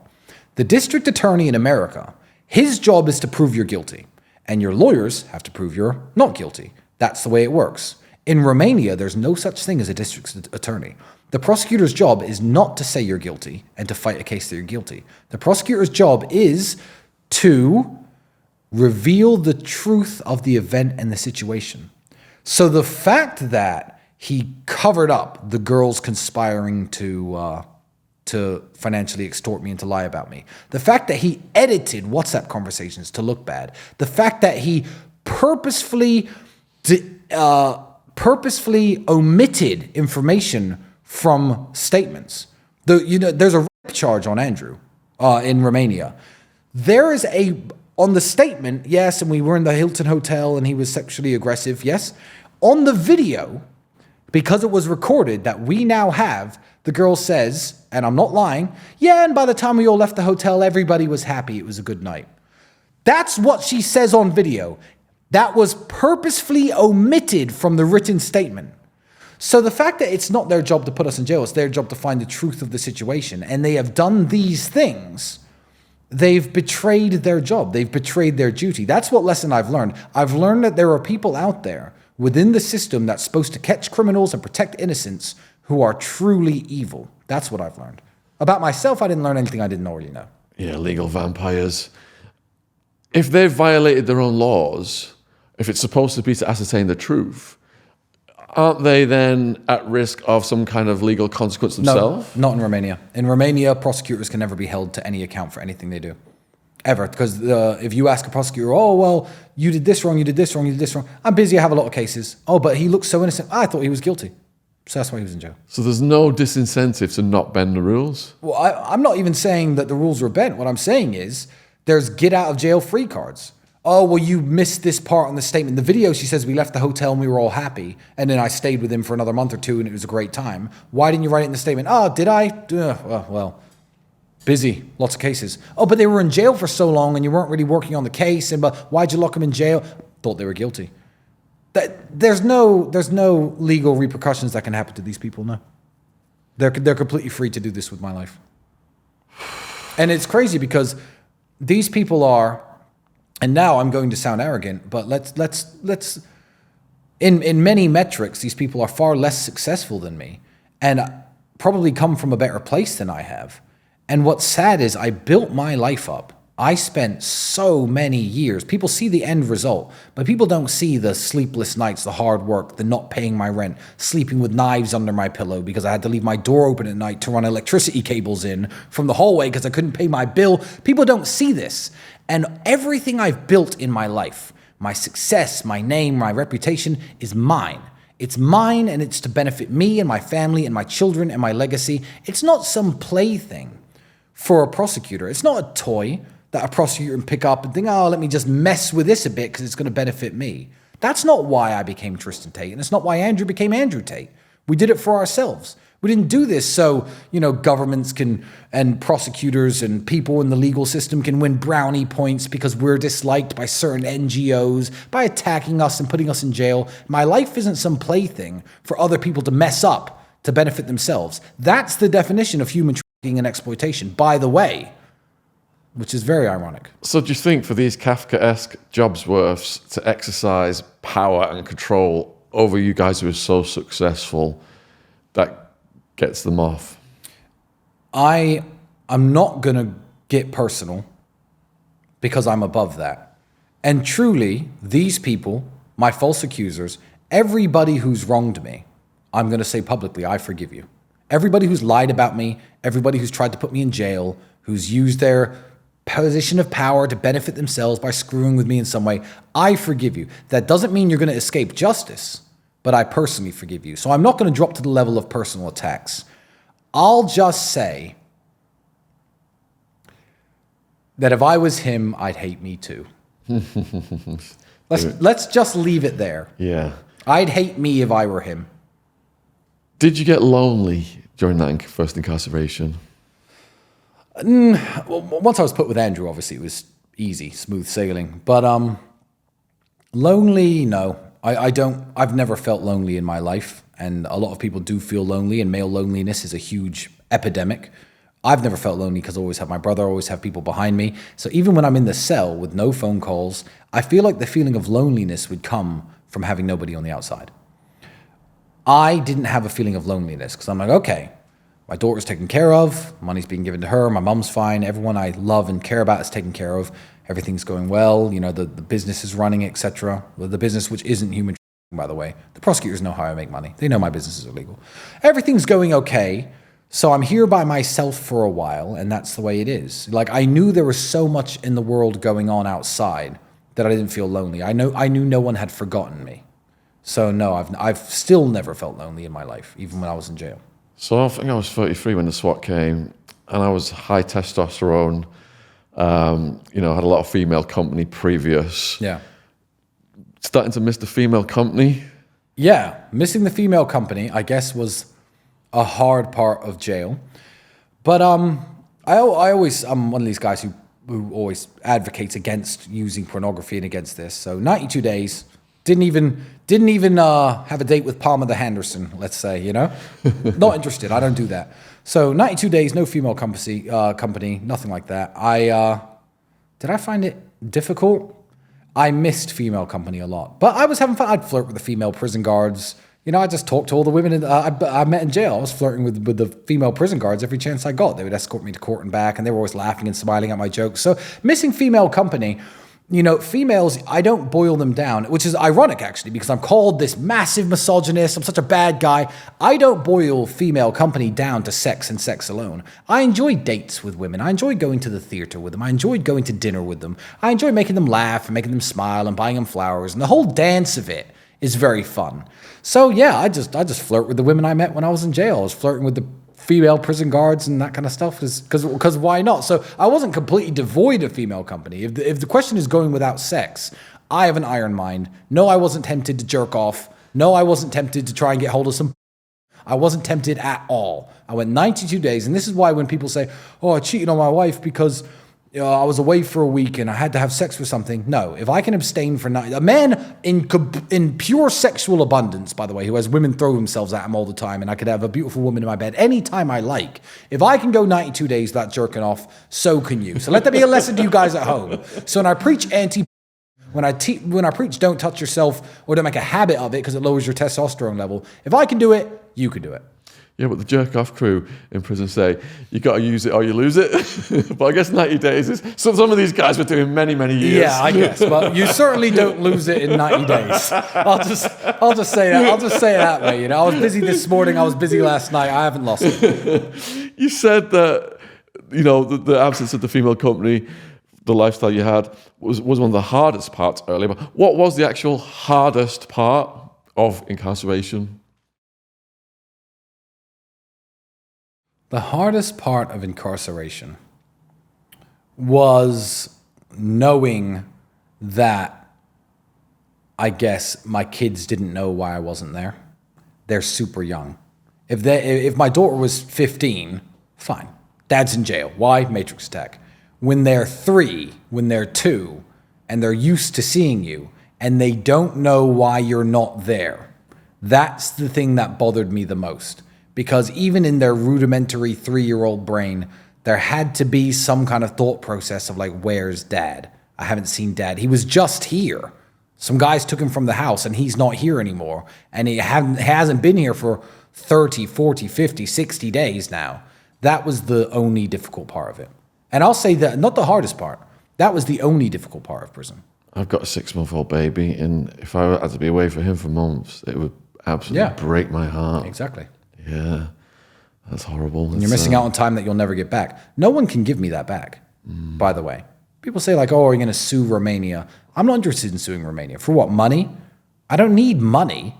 What they've taken from me, I can't get back. So. Time. All right, so you're in there with Andrew. You got your workout regimen. You've got your prison chow. What else filled your day? Did you read? Were you able to play any games? Anything like that? The problem with reading in prison is books aren't that hard to finish. See, when you're living in the real world, you can have a good book for a week or two because half an hour before going to sleep, an hour at lunchtime, and I love reading books, so you could read your books. But in jail, you pick up a book, like a big book, you think, oh, this is a week-long book because you're used to being in the real world. And you sit there, and then 5.5 hours have passed, and you're like, oh, okay, the book's done. So I ran out of books. So there were no books. I read the few books I had. You know, my assistant had bought some of my favorite books in from my house, and I'd read them all. I even read books that I'd already read. Outside of jail. I read these again, and I was like, okay, well, those are my books done. So, like, books don't last very long in jail. You need a good supply, and Romania had there was no library in jail. There's no way to get fresh books. So, yeah, books were done very, very quickly. I think I did War and Peace in about 3 or 4 days, 1,444 pages. Exactly. Whereas in the outside world, War and Peace, that's a month-long read. I mean... Yeah, what kind of, you said you had some of your favorites sent in. What did you read? What were those books? You know, ironically, I don't know if you've ever read it. Well, ironically, one of my favorite books, and it has been for years, is The Count of Monte Cristo. Now, The Count of Monte Cristo, for those who don't know, is about a young man whose life is going very well for himself, and people falsely accuse him of a crime, and he spends 13 years in prison unjustly. And when he comes out of prison, this is a strange coincidence, he's one of the richest, most influential men in France. And he uses that power and influence to exact revenge on all the people who put him in jail. Ooh. So that's very interesting that's been my favorite book for 5 years. That's been my favorite book for a very long time. That's a classic, isn't it? Yeah, it is a classic. Did you read any Aurelius Meditations? That's one of my favorites. No, I have read that, but not in jail. Yeah. I have read that, but not in that prison. mindset really helps you get through the day. Yeah. You're not disturbed by things. We have the thought processes, we have our decision-making capability to determine our reaction to them. Yeah. We don't have to be sad. If someone gets in your face, don't get their energy transferring over to you, things like that. That's how I am anyway, though. I found You're naturally like that, aren't you? I am quite naturally like that. When did that start? How did that come about? No idea. I think people are just, part of it's nature, part of it's nurture, but I can't pinpoint a moment, but I've always been like that. I've always been very emotionally neutral. It's very hard to get me angry. Even when, I've had to resort in my life to punching people. I don't punch people because I get mad. I'm like, okay, well, this is a situation where I have to punch people. Hit them, and I'm calm and normal afterwards. I don't get riled up. Do you think those early years when you said the electricity bill was behind, you had the knife under the pillow? Yeah. Do you think they steeled your mind to have this resolve? Yeah, I guess so. I didn't realize how bad I had it because I come from Luton. Everyone had it bad. I didn't realize how bad I had it till I started living well and escaping where I was from. But yeah, it certainly helped forge this mindset of it's hard to get me down. I've been down, and I've been kicked when I've been down. So now everyone's like, oh, you had to go to jail for 3 months. Okay, so who cares? I'm worth 9 figures. Leave me alone. I don't care. If you would have talked to me at 18 and say, look, Tristan, you'll be worth this much money. You'll be making X money per month when you're 30, but by the time you get to about 30, 31, and you'll be making all this money and killing it, and you're going to be successful the rest of your life. However, between the ages of 32 and 37, let's say this finishes in 2 years, they're going to mess with you and put you in jail a bit, and you're going to have to go through some legal troubles. Do you accept that? I'd be like, accept that? I'd do a year in jail right now for 50 grand. Do you know what I mean? That's what 18-year-old Tristan would say. So yeah, absolutely. So no, it doesn't faze me. I've been down. This isn't down. I saw a stupid documentary piece, I believe. It was something called The Rise and Fall of Andrew Tate. Fall? Do you know how rich Andrew is? Do you have any clue how much money this man makes? No, they clearly don't. Fall? What are you talking about, fall? Are you joking? Fall? What? Because we got falsely accused and some newspapers wrote some bad words about us? I don't give a shit, and neither does he. There is no fall. Not yet anyway. The only true fall is death. I am curious as to what forged this mind. So you said, your yardstick is you've been down and you've been kicked when you're down. What were these situations then? Can you describe those stories?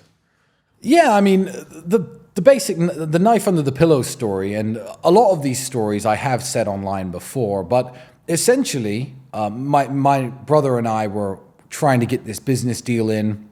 We sold television advertising at the time. We weren't human traffickers or criminals, even back then when I was broke. And we were trying to get this television advertising deal in, and my business partner had made a bunch of mistakes with the advert. They weren't happy with it. They weren't going to pay. We'd kind of set ourselves up. We were renting this apartment in Dunstable, thinking that this money was coming in. So anyway, we spend the next 4 months making zero money, precisely zero money. I think in those 4 months, we probably lived off £500 total we borrowed from my mum. And what else happens in that? Burn a saint and altar card in your hands, and you actually take an oath. And what is that oath? The oath is, if you violate what you know about this life, betray your brothers, you'll die and burn in hell. It's like Saint is burning in your hands. And do you accept that oath? And I said, yes, I did. Did you meet him, Sinatra? Many times, yeah. What was he like? Great. I mean, I enjoyed it.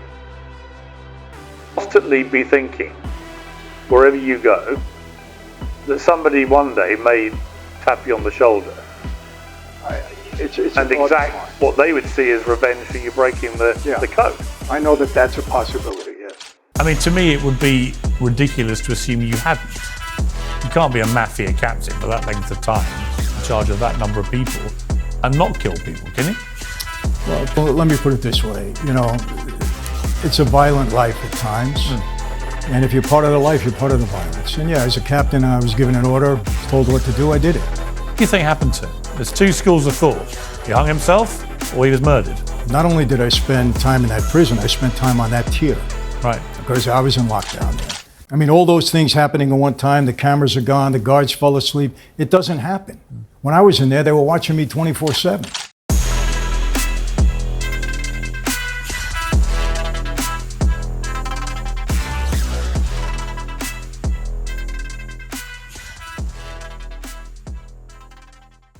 These were the days when I was going to KFC to steal chicken from people's old buckets and stuff. People know this story. But the knife under the pillow was, we had no electricity. We had cell phones and we had a PC computer that we had to power up to check our emails, but we had no way of powering these things.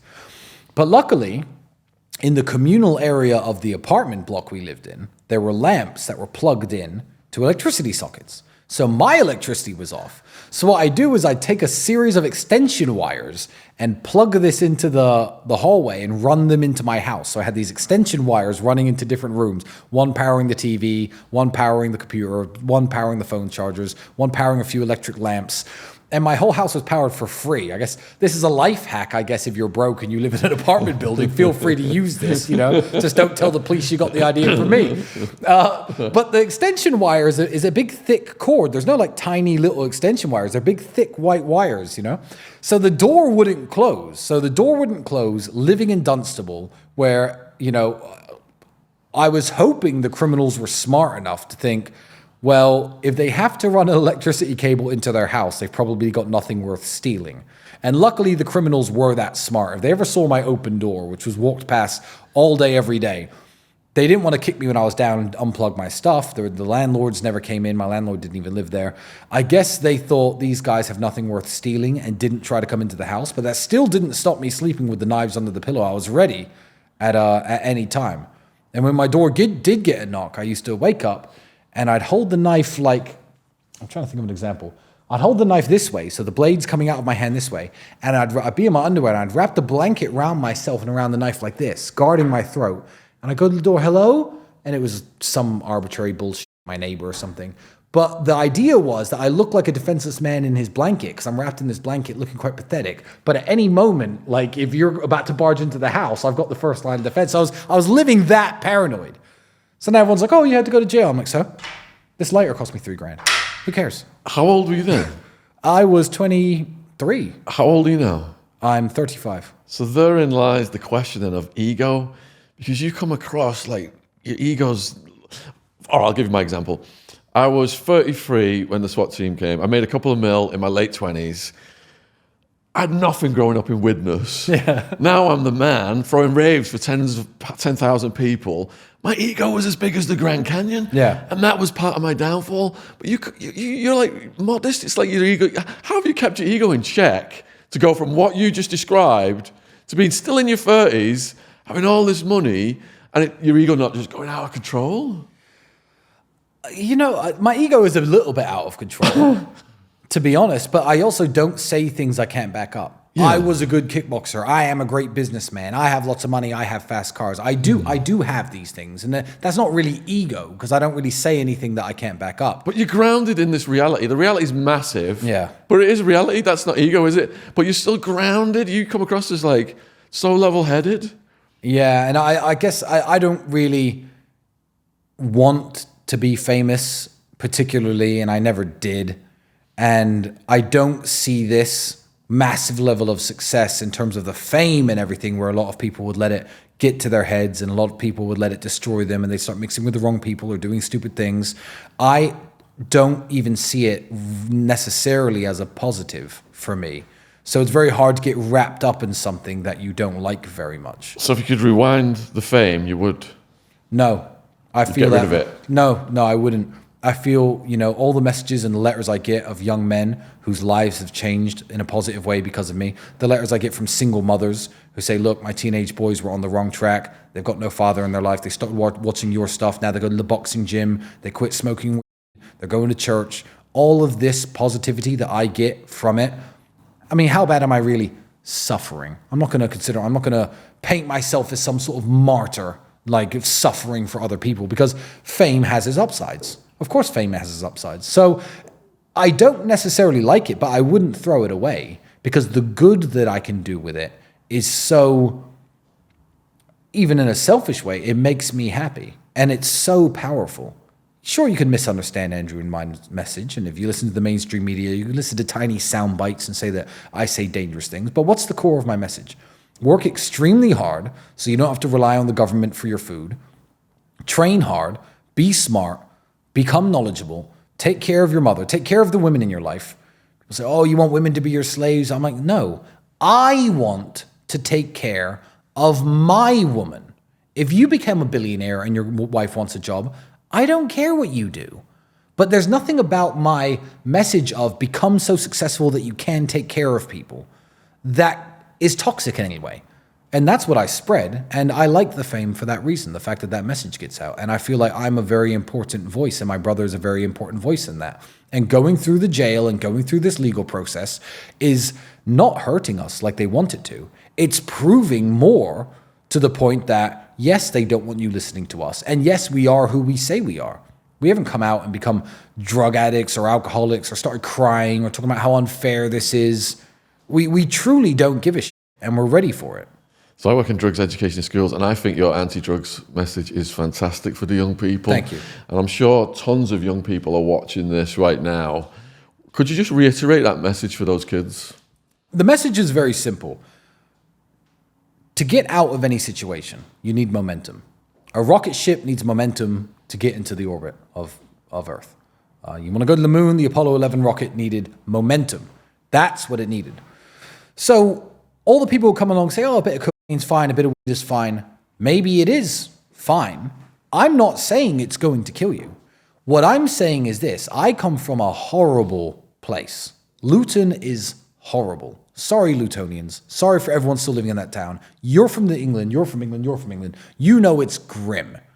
And I needed momentum to escape Luton, to make the first $1 million, to broaden my horizons, to go and see the world. I needed momentum.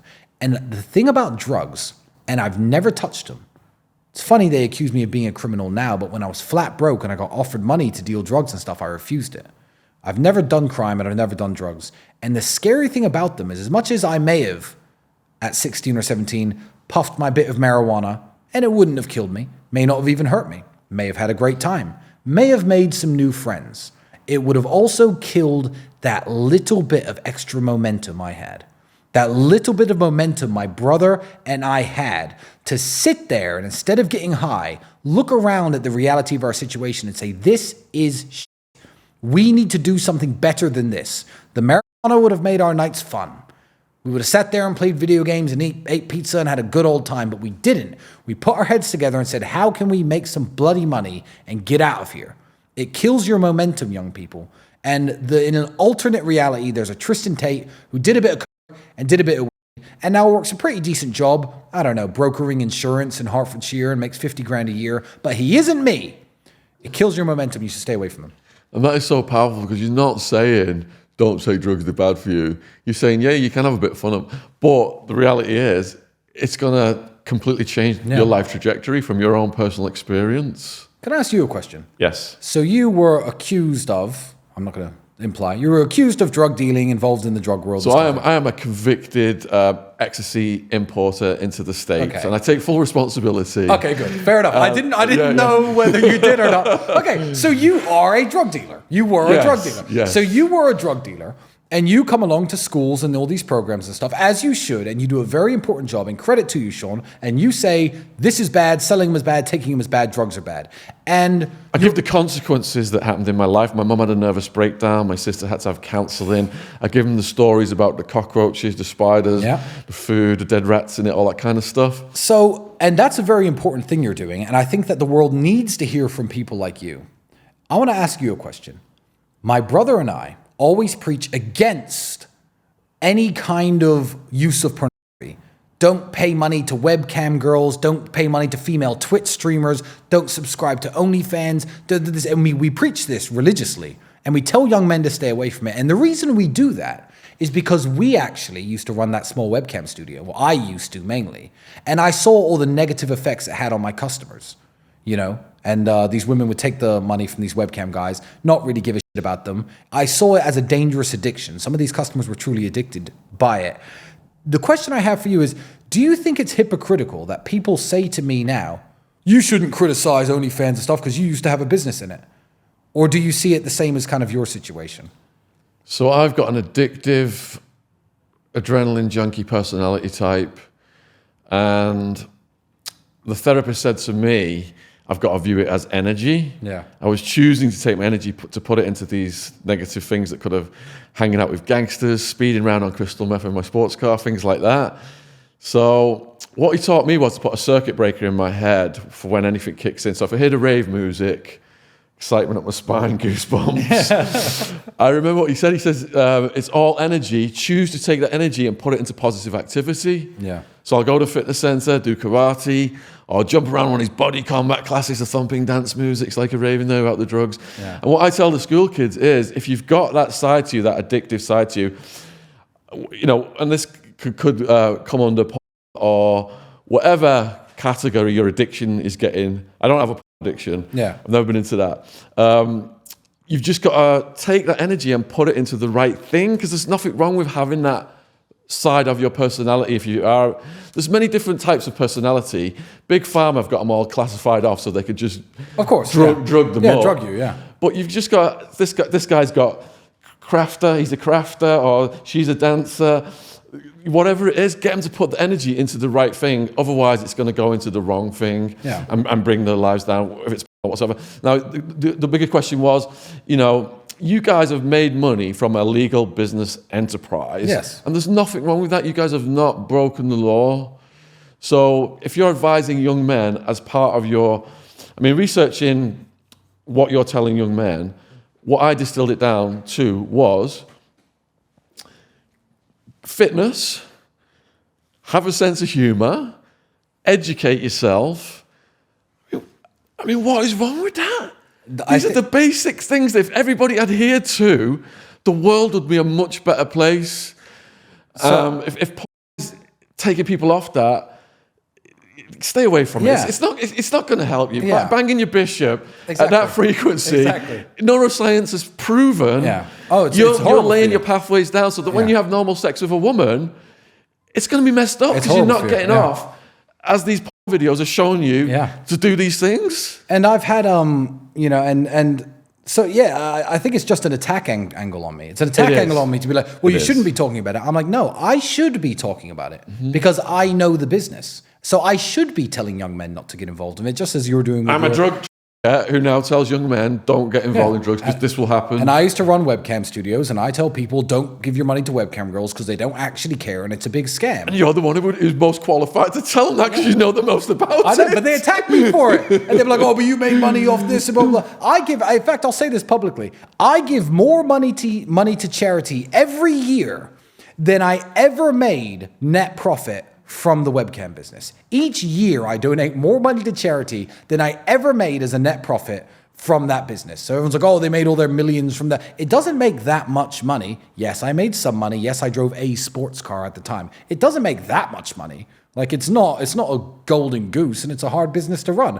But yeah, I do tell young men to stay away from it. I think it's incredibly dangerous. It's like soldiers who are on the front line. They may be idealistic, patriotic. Yeah. But they're the ones, when they come back, their lives are online. They're the quickest to learn. They're being used by George Bush. They've been used by Cheney, Halliburton. Well, how many of them are homeless on the streets? Half of my friends in prison were soldiers who come back, PTSD, didn't get any help from the government, self-medicated with street drugs, and ended up in the prison system. It's really sad. You know, the homeless veteran problem in the United States gives me a lot of anxiety. My father went through he was never homeless because he always had some friends, but he went through huge financial difficulties, and he's an ex-military man himself. So it's an issue that's very close to my heart. And it's an issue that when I'm free to travel to the United States, I'm going to put my money where my mouth is and do something about. You know, when they finance foreign wars, numbers don't mean much to people. So if they were to say the border bill, they're trying to announce this border bill, $60 billion for Ukraine in the border bill. How much is $60 billion? Did you know, and do the math if you're at home, California is the state in America with the single most homeless people. Do you know how much money $60 billion is per homeless person in California? $240,000. It is enough money to literally buy a home for every homeless person in California. Not that that's the solution. I'm not saying the solution is because they're drug addicts and they've got problems. But we want to talk about the homeless veteran crisis. The $60 billion that they're going to give to Ukraine is almost $250,000 per homeless resident of California. Isn't that terrifying? That crisis has gotten so bad. They cleaned it up when Xi Jinping from China came to visit, though. San Francisco, they cleaned it up, painted it, moved the homeless on, and rolled the Chinese dictator down the streets. As soon as he left, the cockroaches came back out. You know, it's terrifying, and yeah, homeless veterans, it's a very sad story, and I bet a lot of them are in jail. It seems the business of America is bombing the poorest countries in the world and destroying infrastructure, not building it up in their own country where they could be helping their own taxpayers who are paying for these bombs. Not when Donald Trump's in charge, it's not. So let's hope, yeah. let's wish him the best of luck. This is an official endorsement, as I always like to say. Yeah, good luck to Donald Trump. God bless him. So when you got out after the first incarceration, what was the first thing you did or first food you ate? The first food I ate was a double Johnny Walker Black Label on ice. Yeah, that's the first food I ate. Johnny Walker Black Label whiskey. I wasn't even hungry, to be fair. I got out very late at night. I ended up getting back to my house at 11 o'clock. And yeah, Was your nice appetite- large whiskey. Did you find your appetite was diminished when you got out? I did. A little bit. It's sensory deprivation for such a long time that when I got out, it's like I didn't really care. My favorite food is steak. I like to eat steak all the time. I think the next day I probably had a steak for dinner. I don't really remember. That's not one of the things I remember about the getting out experience. I remember walking into my house, all my security guards and everyone super happy to see me. And I was like, hey guys, how you doing? Yeah, and I remember pouring myself a nice large whiskey and sipping it and sitting down and thinking, okay, well, back to work. How long did the digital detox last? I'm still less reliant on my phone now than I was before jail. It kind of reprogrammed my mind. I get this actually from even like my girlfriend, for example. If I don't reply to her all day, I don't now use phones as like a 24-hour a day I'm on my phone thing. Do you remember back in the day? I don't know. You're certainly, no, you're older than me because you're 55. Yeah, well, you were 33 when you got pinched, so I'm only 35. So remember back in the day, do you remember MSN Messenger? Yes. So you were either online or you were not. So I now use old terminology from my MSN Messenger days. People be like, oh, you didn't reply to me for hours. I'll be like, yeah, I wasn't online. I'll be online around 6 o'clock every day. And I genuinely mean that now, because I put my phone down. What did you say when your team said, oh, the phone's on silent beforehand? I said, my phone's always on silent. It's always on silent, and you can never get hold of me. If it's super urgent, someone will call my security guards or my assistant in my house, and they'll come and knock at my door. But besides that, it's always on silent, and my digital detox is still going on. I keep my phone down a lot of the time, and I do the stuff I need to do on my laptop and my work, etc., and then I pick it up and do the chit-chat and stuff for a bit in the evening. It's funny how habits carry out of prison, isn't it? Because I used to have a fan going, so I didn't have to listen to all the mayhem. And even when we were on the road a couple of years ago, I was taking a fan with me and staying at these Airbnbs until my partner said, look, they got fan noise on YouTube. Just put fan noise on YouTube all night. And I wear a beanie as well because it blocks out the light. Yeah. Is there anything else you've carried from prison into your life? That's a very interesting question. I've never been asked. Is there anything I carry from prison into my life? No. I think the Romanian prison experience is so incredibly barren and Spartan and dull that there can't possibly be an aspect of it that you could carry into your life. Every aspect of it, whether it's showering or brushing your teeth or using the bathroom or getting changed or washing your clothes, is like is a lesser, more diminished version of the stuff you do in real life, and you don't do anything new that you couldn't possibly take something from jail and bring it into your real life now. The mundanity of it. Yeah. So how long ago was it you got released that first time? It was now middle of March. It was almost 1 year ago. I think I heard... beginning of April. I think I heard Andrew on the Robert Moore podcast. He was saying UK's got an indictment, they're coming next. Yeah. Were you bracing for that as well? It was the UK. If it wasn't for the interests of the UK, I don't think the Romanians would have even done this in the first place. This big bad prosecutor I'm talking about, I don't think he necessarily thought, let's get the Tate brothers. He certainly hates me now, but I don't think he had anything against me beforehand. I think he was the dog who was let off the leash, and I think the person holding the leash was certainly probably British interests, I assume. It's the UK government that really can't stand Andrew. And I believe that, I put a tweet about, I know the dogs who attacked me and I know who released the leash.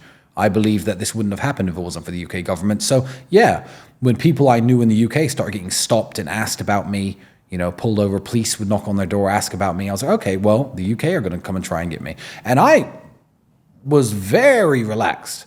I was like, I have not lived in the UK for 10 years. The reason they want Romania doing this dirty work, trolling through my entire life, is because I've been here for the last decade. All my life has been here. Most of the women I've dated in the last 10 years have been here. This is where my life is. This is where to dig up the dirt. So I'm like, England? What could I possibly do in England? I was flat broke. I was at the kickboxing gym every day. Oh, turns out I was sexually violent 12 years ago. Isn't that a coincidence? Isn't that wild? That now, and we need to extradite him. This was never about extradition as well. Are you going to ask me about the UK, what just happened recently in the UK? Yeah, I'm just going into that now. Fine. I'd like to go to the day that they came for you. What was the scene there, and where were you and what were you doing before they came? Very simple. I was laying in bed, watching a movie with my girlfriend, having a wonderful evening. And I knew they were coming back.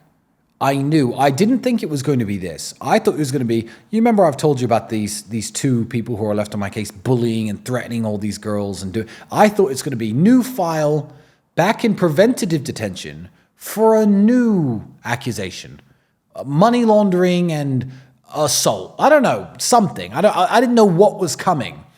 So I knew the police knocking at my door and taking me away was a very real possibility at any time.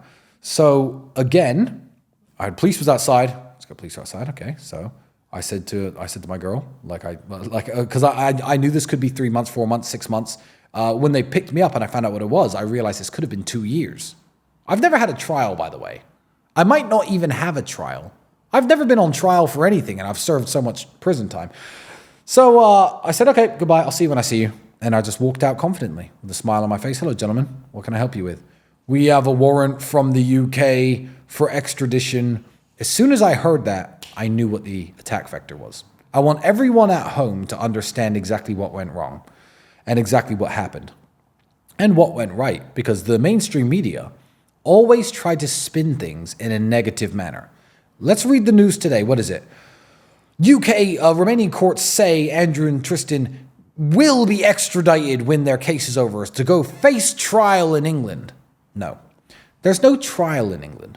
There's no charges in England. There is an open investigation in England. And what they wanted to do was extradite me to question me as part of an open investigation. That's the stance we're currently at.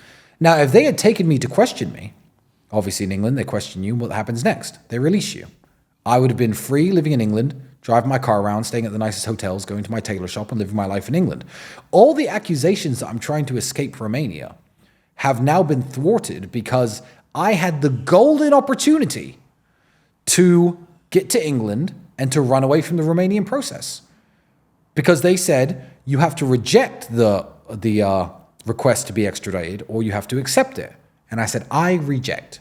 I want to stay here and beat this case. Now, I took a gamble when I rejected because it turns out England didn't really want to extradite me. They know, England is 100% aware that when they try to extradite someone from Romania who has ongoing legal problems in Romania, Romania always says no. But when Romania says no, England has the power to ask them to lock the man up until the extradition. So here's the crazy thing. England, the Magna Carta, we have our constitution, I guess in the United Kingdom, we have our rights, and I'm a British citizen and I'm not a Romanian. England can't put you in jail indefinitely for no reason. They can't. That's not the way that England works, Julian Assange aside. They can't just lock you up indefinitely, and it's your right to be free until you're proven guilty of a crime.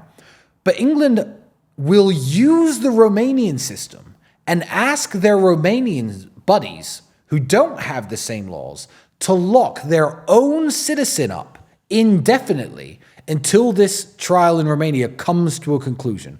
Now, that could be in a month or two, if the judge could throw the file away. That could be in a year or two, and there'll be some sort of trial. I could have been in jail for 1, 2, 3 years because England said so. They didn't really want to extradite me. This was just another weapon to get me put in jail. I imagine over the course of the United States election, so I have no voice. I don't know exactly what they wanted me in jail for, but England pushed to extradite me, knowing they wouldn't, and it said, okay, please hold him in jail so we know that he's not going to run away.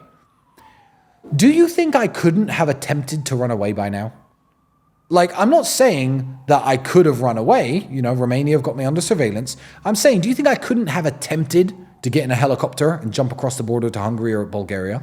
I haven't even tried.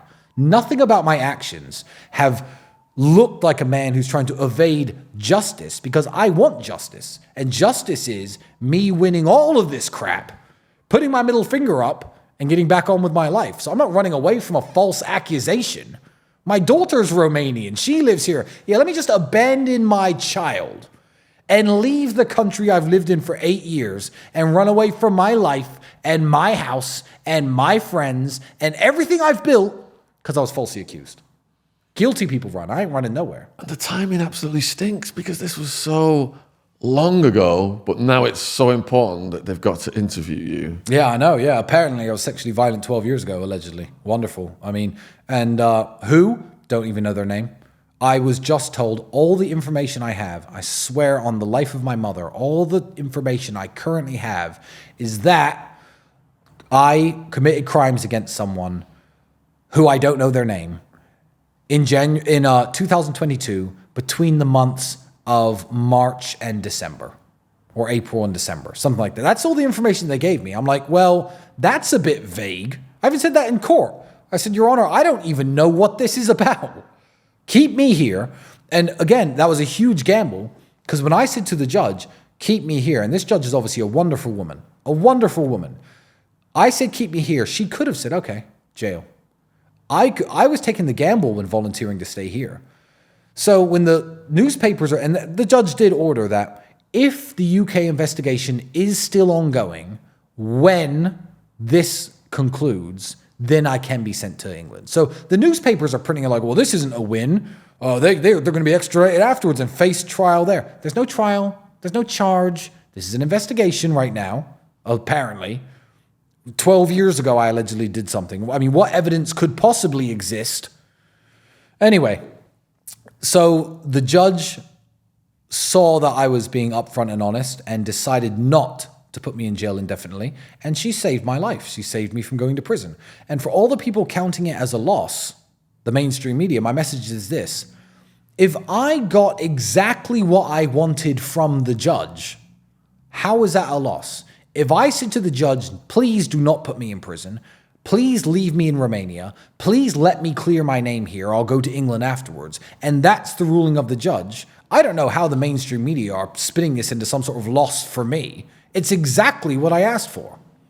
You've got this stoic mindset. How did the pendulum actually swing when that decision came in? Because I think you guys had resolved to doing some time, but then it got reversed. You must have had some excitement. Yeah, no excitement at all. I was in jail. I'd met my 3 cellmates, spoken to them. I was there 24 hours.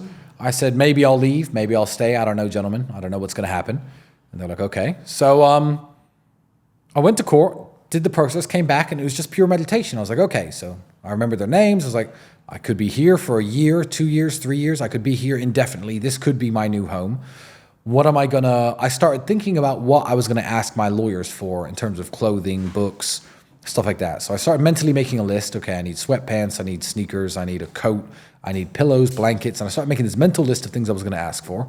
And I was just preparing myself to stay there for a year or two. And the guards came and knocked for me. I said, what's the decision? The guy said, I don't know. I walked to the office of the prison, and it was the same officer who let me out the first time I got released. I was like, hey, bro, how you doing? He says, I let you out once before, and I'm letting you out again today. And I was like, nice. So, yeah, again, how could I possibly be ecstatic? I was snatched from my house and thrown in a cell. Now I get to go back to my house. Wow. Not even a high five for Andrew? You shouldn't have taken me in the first place. You shouldn't have taken me from my home in the first place. And here's the scary thing. I had an interview with a new prosecutor, some lady who was completely under orders to put me in jail for a day. She has no involvement in this case. It's an English thing. And I said to the lady in the interview room, because they were interviewing me about the arrest warrant before they took me to jail, I said to her, because I'm under judicial review, I had to go to the police station before I saw you today and sign a paper to prove that I'm still in the country. So this was I don't know what night of the week it was, and it doesn't matter. And I was sitting there with the ladies, and there was this young clerk typing, and I saw her get visibly upset when I said what I said. I said, Madame Prosecutor, I have to wake up tomorrow morning at 10:30 to be at a police station to sign to prove I'm still in this country. For 431 days at the time, I have been under arrest, and I've complied 100% with every single rule that you guys have given me. This is an extradition request. The idea of putting me in jail tonight is to make sure I'm at court tomorrow. Just tell me what time court is, and I am going to be there. Your attempt to put me in jail, or you following the order to put me in jail, is not about me running away. You can already see this. It's about putting me in handcuffs, putting me in front of those cameras. My mother had a heart attack in December because of this. You know, I have kids who are going to see this one day. I said, you could decide to just not put me in jail, and I'll be at court nonetheless. There's no reason to do this to me. I'll comply with whatever you guys say. Don't put me in handcuffs and don't march me in front of the media, please. And then if the judge tomorrow at court decides to send me to jail, do it then. Do you want us to inform anyone that you'll be in jail? That was her response. I said, no thanks, take me to jail. And the lady who was typing the words up looked visibly upset.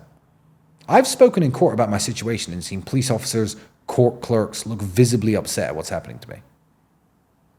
The effect on your mum, that's heartbreaking. I mean, what's she been through? No pun intended. Yeah.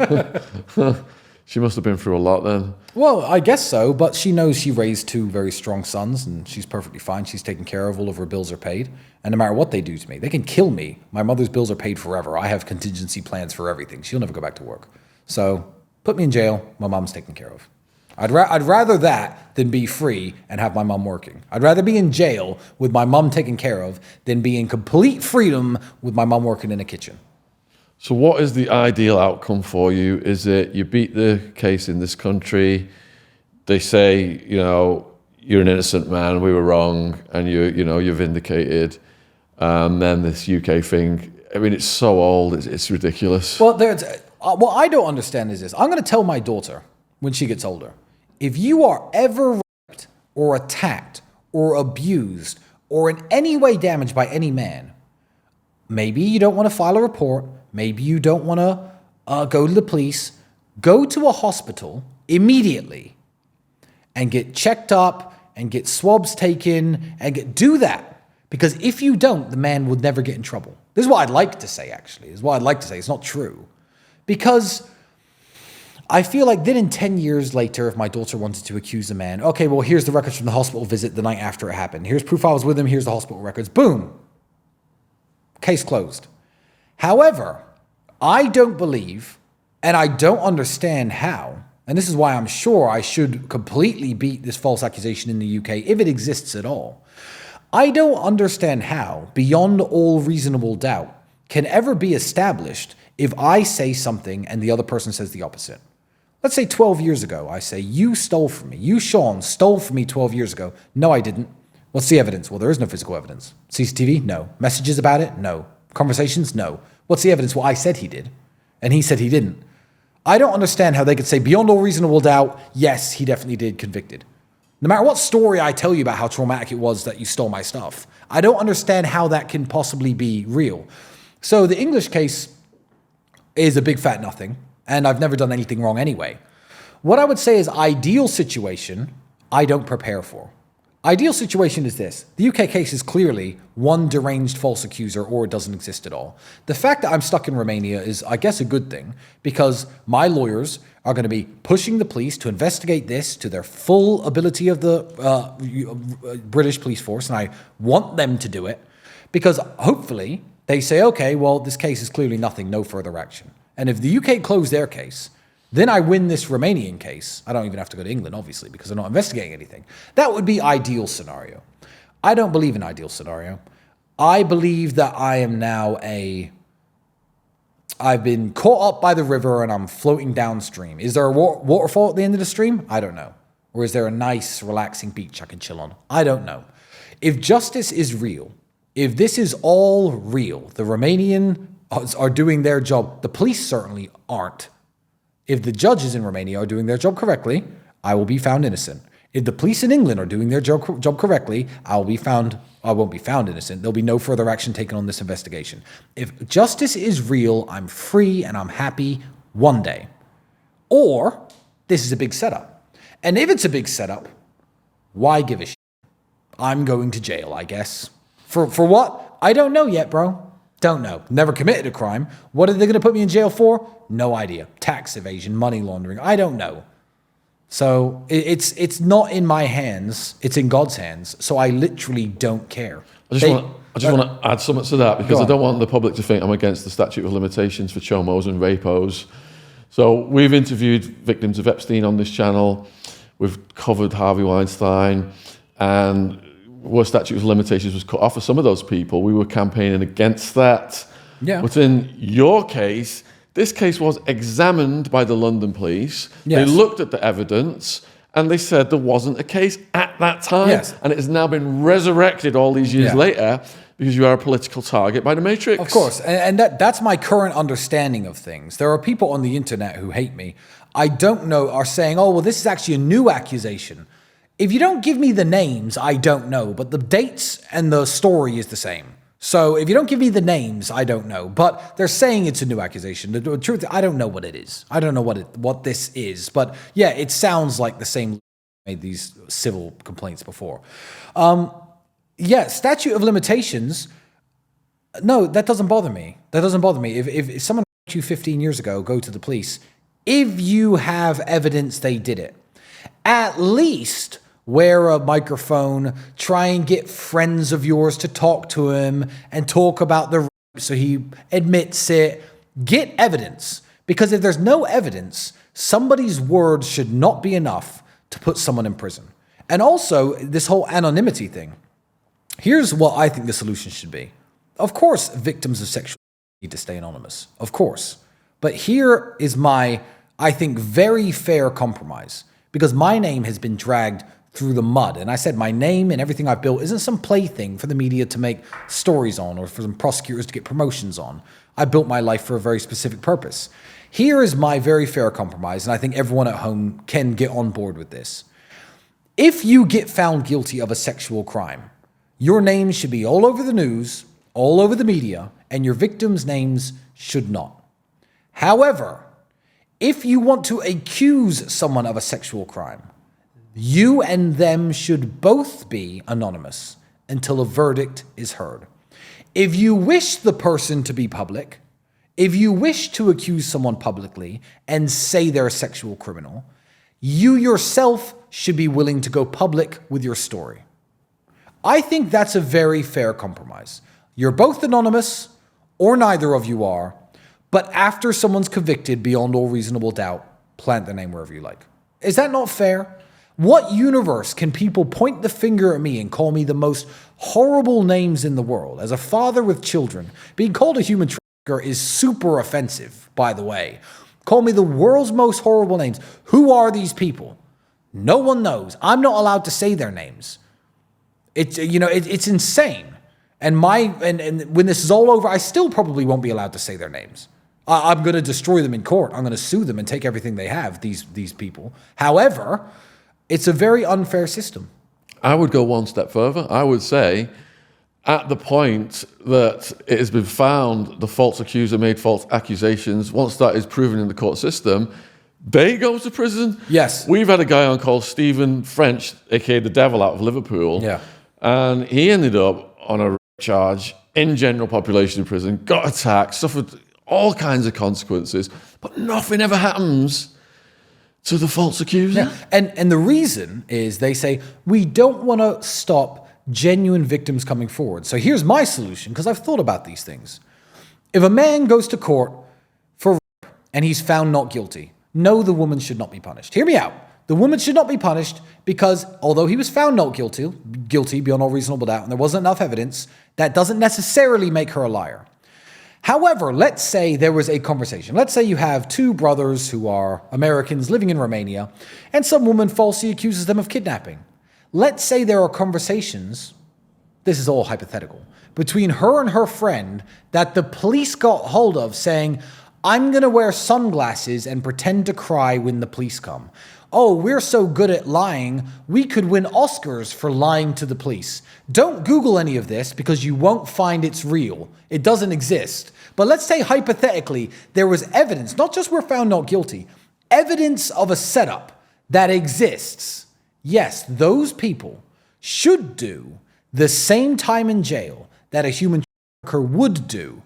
I think that's very fair. If there's evidence she lied and you could convict her beyond all reasonable doubt of the false accusation, yes, she should go to prison for as long as rapists go, because it's not just an insult to men. It's not just, I'm a victim. It's an insult to genuine victims of genuine sexual crimes. Clogging up the system with their lies, clogging up the system with their bullshit, being found out to be lying. People now think women lie about sexual assault. Why? Because they do. But women also tell the truth about sexual assault all the time, and they're less likely to be believed because of these evil, evil people. And I'm going to, anyone who I can prove committed a crime against me, I am going to sue into oblivion. They'll never be able to make a single penny for the rest of their lives. And that's not a threat. That is a legal promise. You can't make legal threats. Threats are illegal. I'm going to use the legal system, just like Johnny Depp did with Amber Heard, to bury everybody who ever lied about me. Once this is over, I am the Count of Monte Cristo. I shall have my revenge.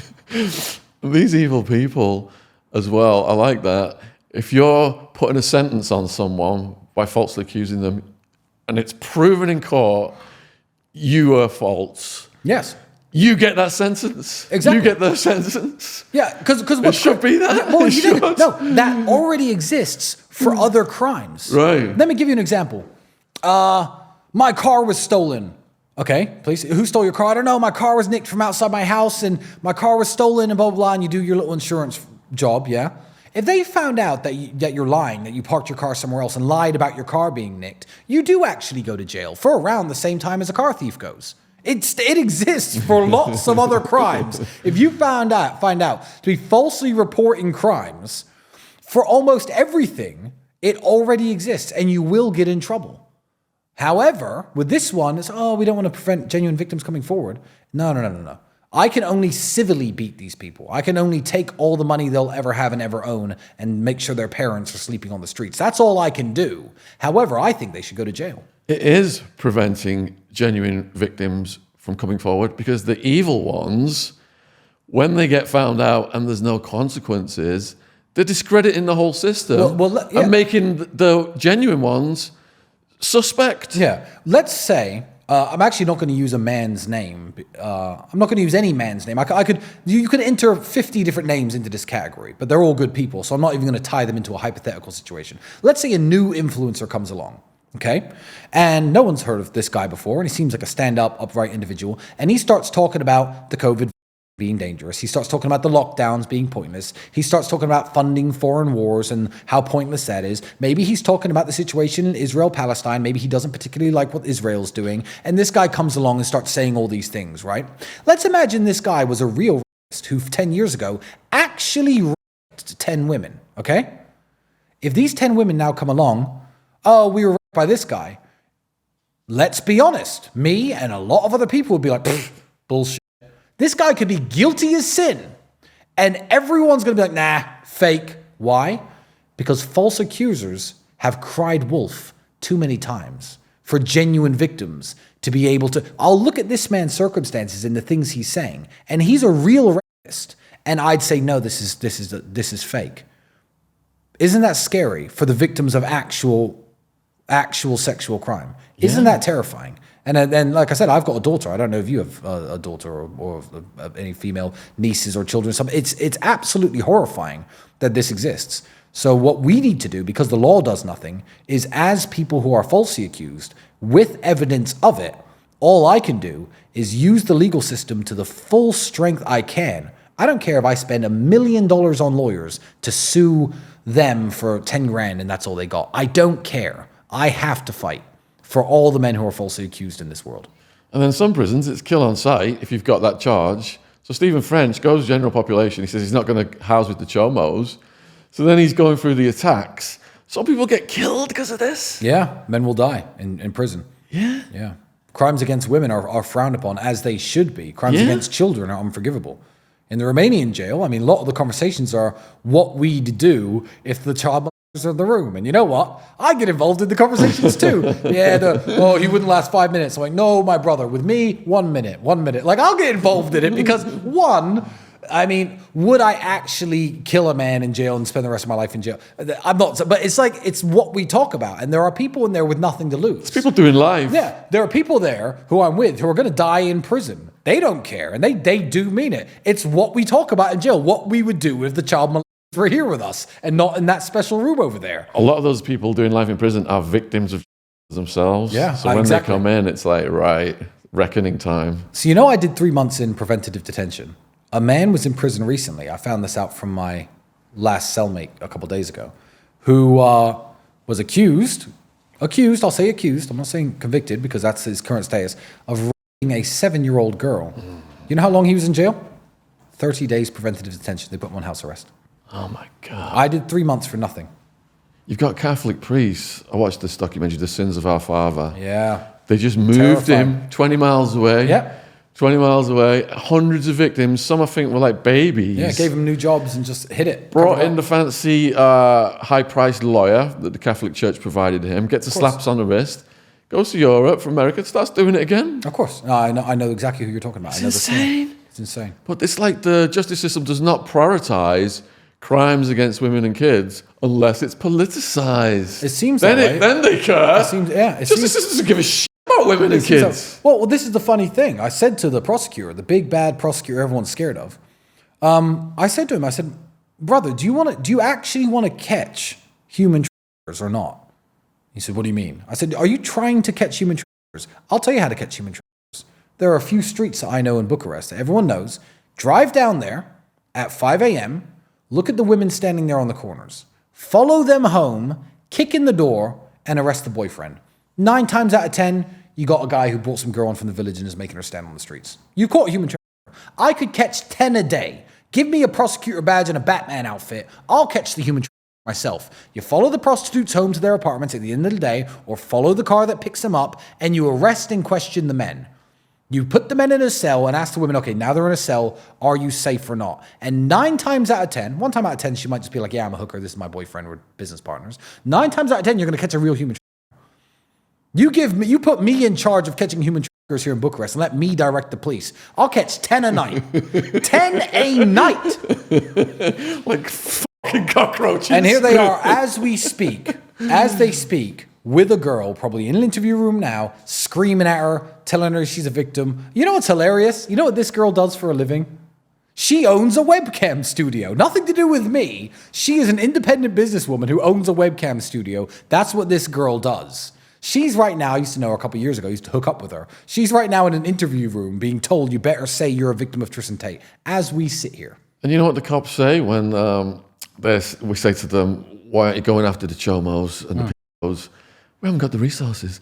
They're spending millions. Trying to catch Andrew doing, yeah, you I know. guys, yeah. And they haven't got the resources. Yeah, I mean, because as you know, the knife crime epidemic is mine and Andrew's fault. Obviously, it's toxic masculinity that makes all these weird people from God knows what country murder people in the streets of London. It's all my fault. So don't fix knife crime. Just, catch me and Andrew, put us in jail for nonsense. That will fix all of England's problems. We've interviewed undercover cops. Yeah.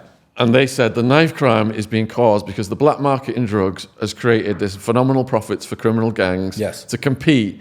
So all these kids getting stabbed in London, the biggest dealt drug is weed, are competing for the black market profit created by drug laws, and that's government policy. Of course it is. Yep, but we got to catch Andrew and put him in jail. That's important. So what are your goals and ambitions and hopes from here? I don't have any. I've developed tunnel vision. Yeah. Tunnel vision. I will tell the world what is happening to me. I'll tell the world what is going on. I will let them put me in jail or not. They can put me in jail. They can send me to court. They can make me stay in my house. They can make me do their song and dance and wear their handcuffs and walk in front of the media. But they can never, ever make me give a shit. Ever. That's when they win. When I sit here crying and complaining and talking about how hard it is, once they make me give a shit, they win. And they can never, ever do that. Wow, what a solid attitude. What a solid way to end it as well, brother. Give me a hug. Fantastic, man. Yeah, brilliant. Well done. Thanks, bro. Yeah.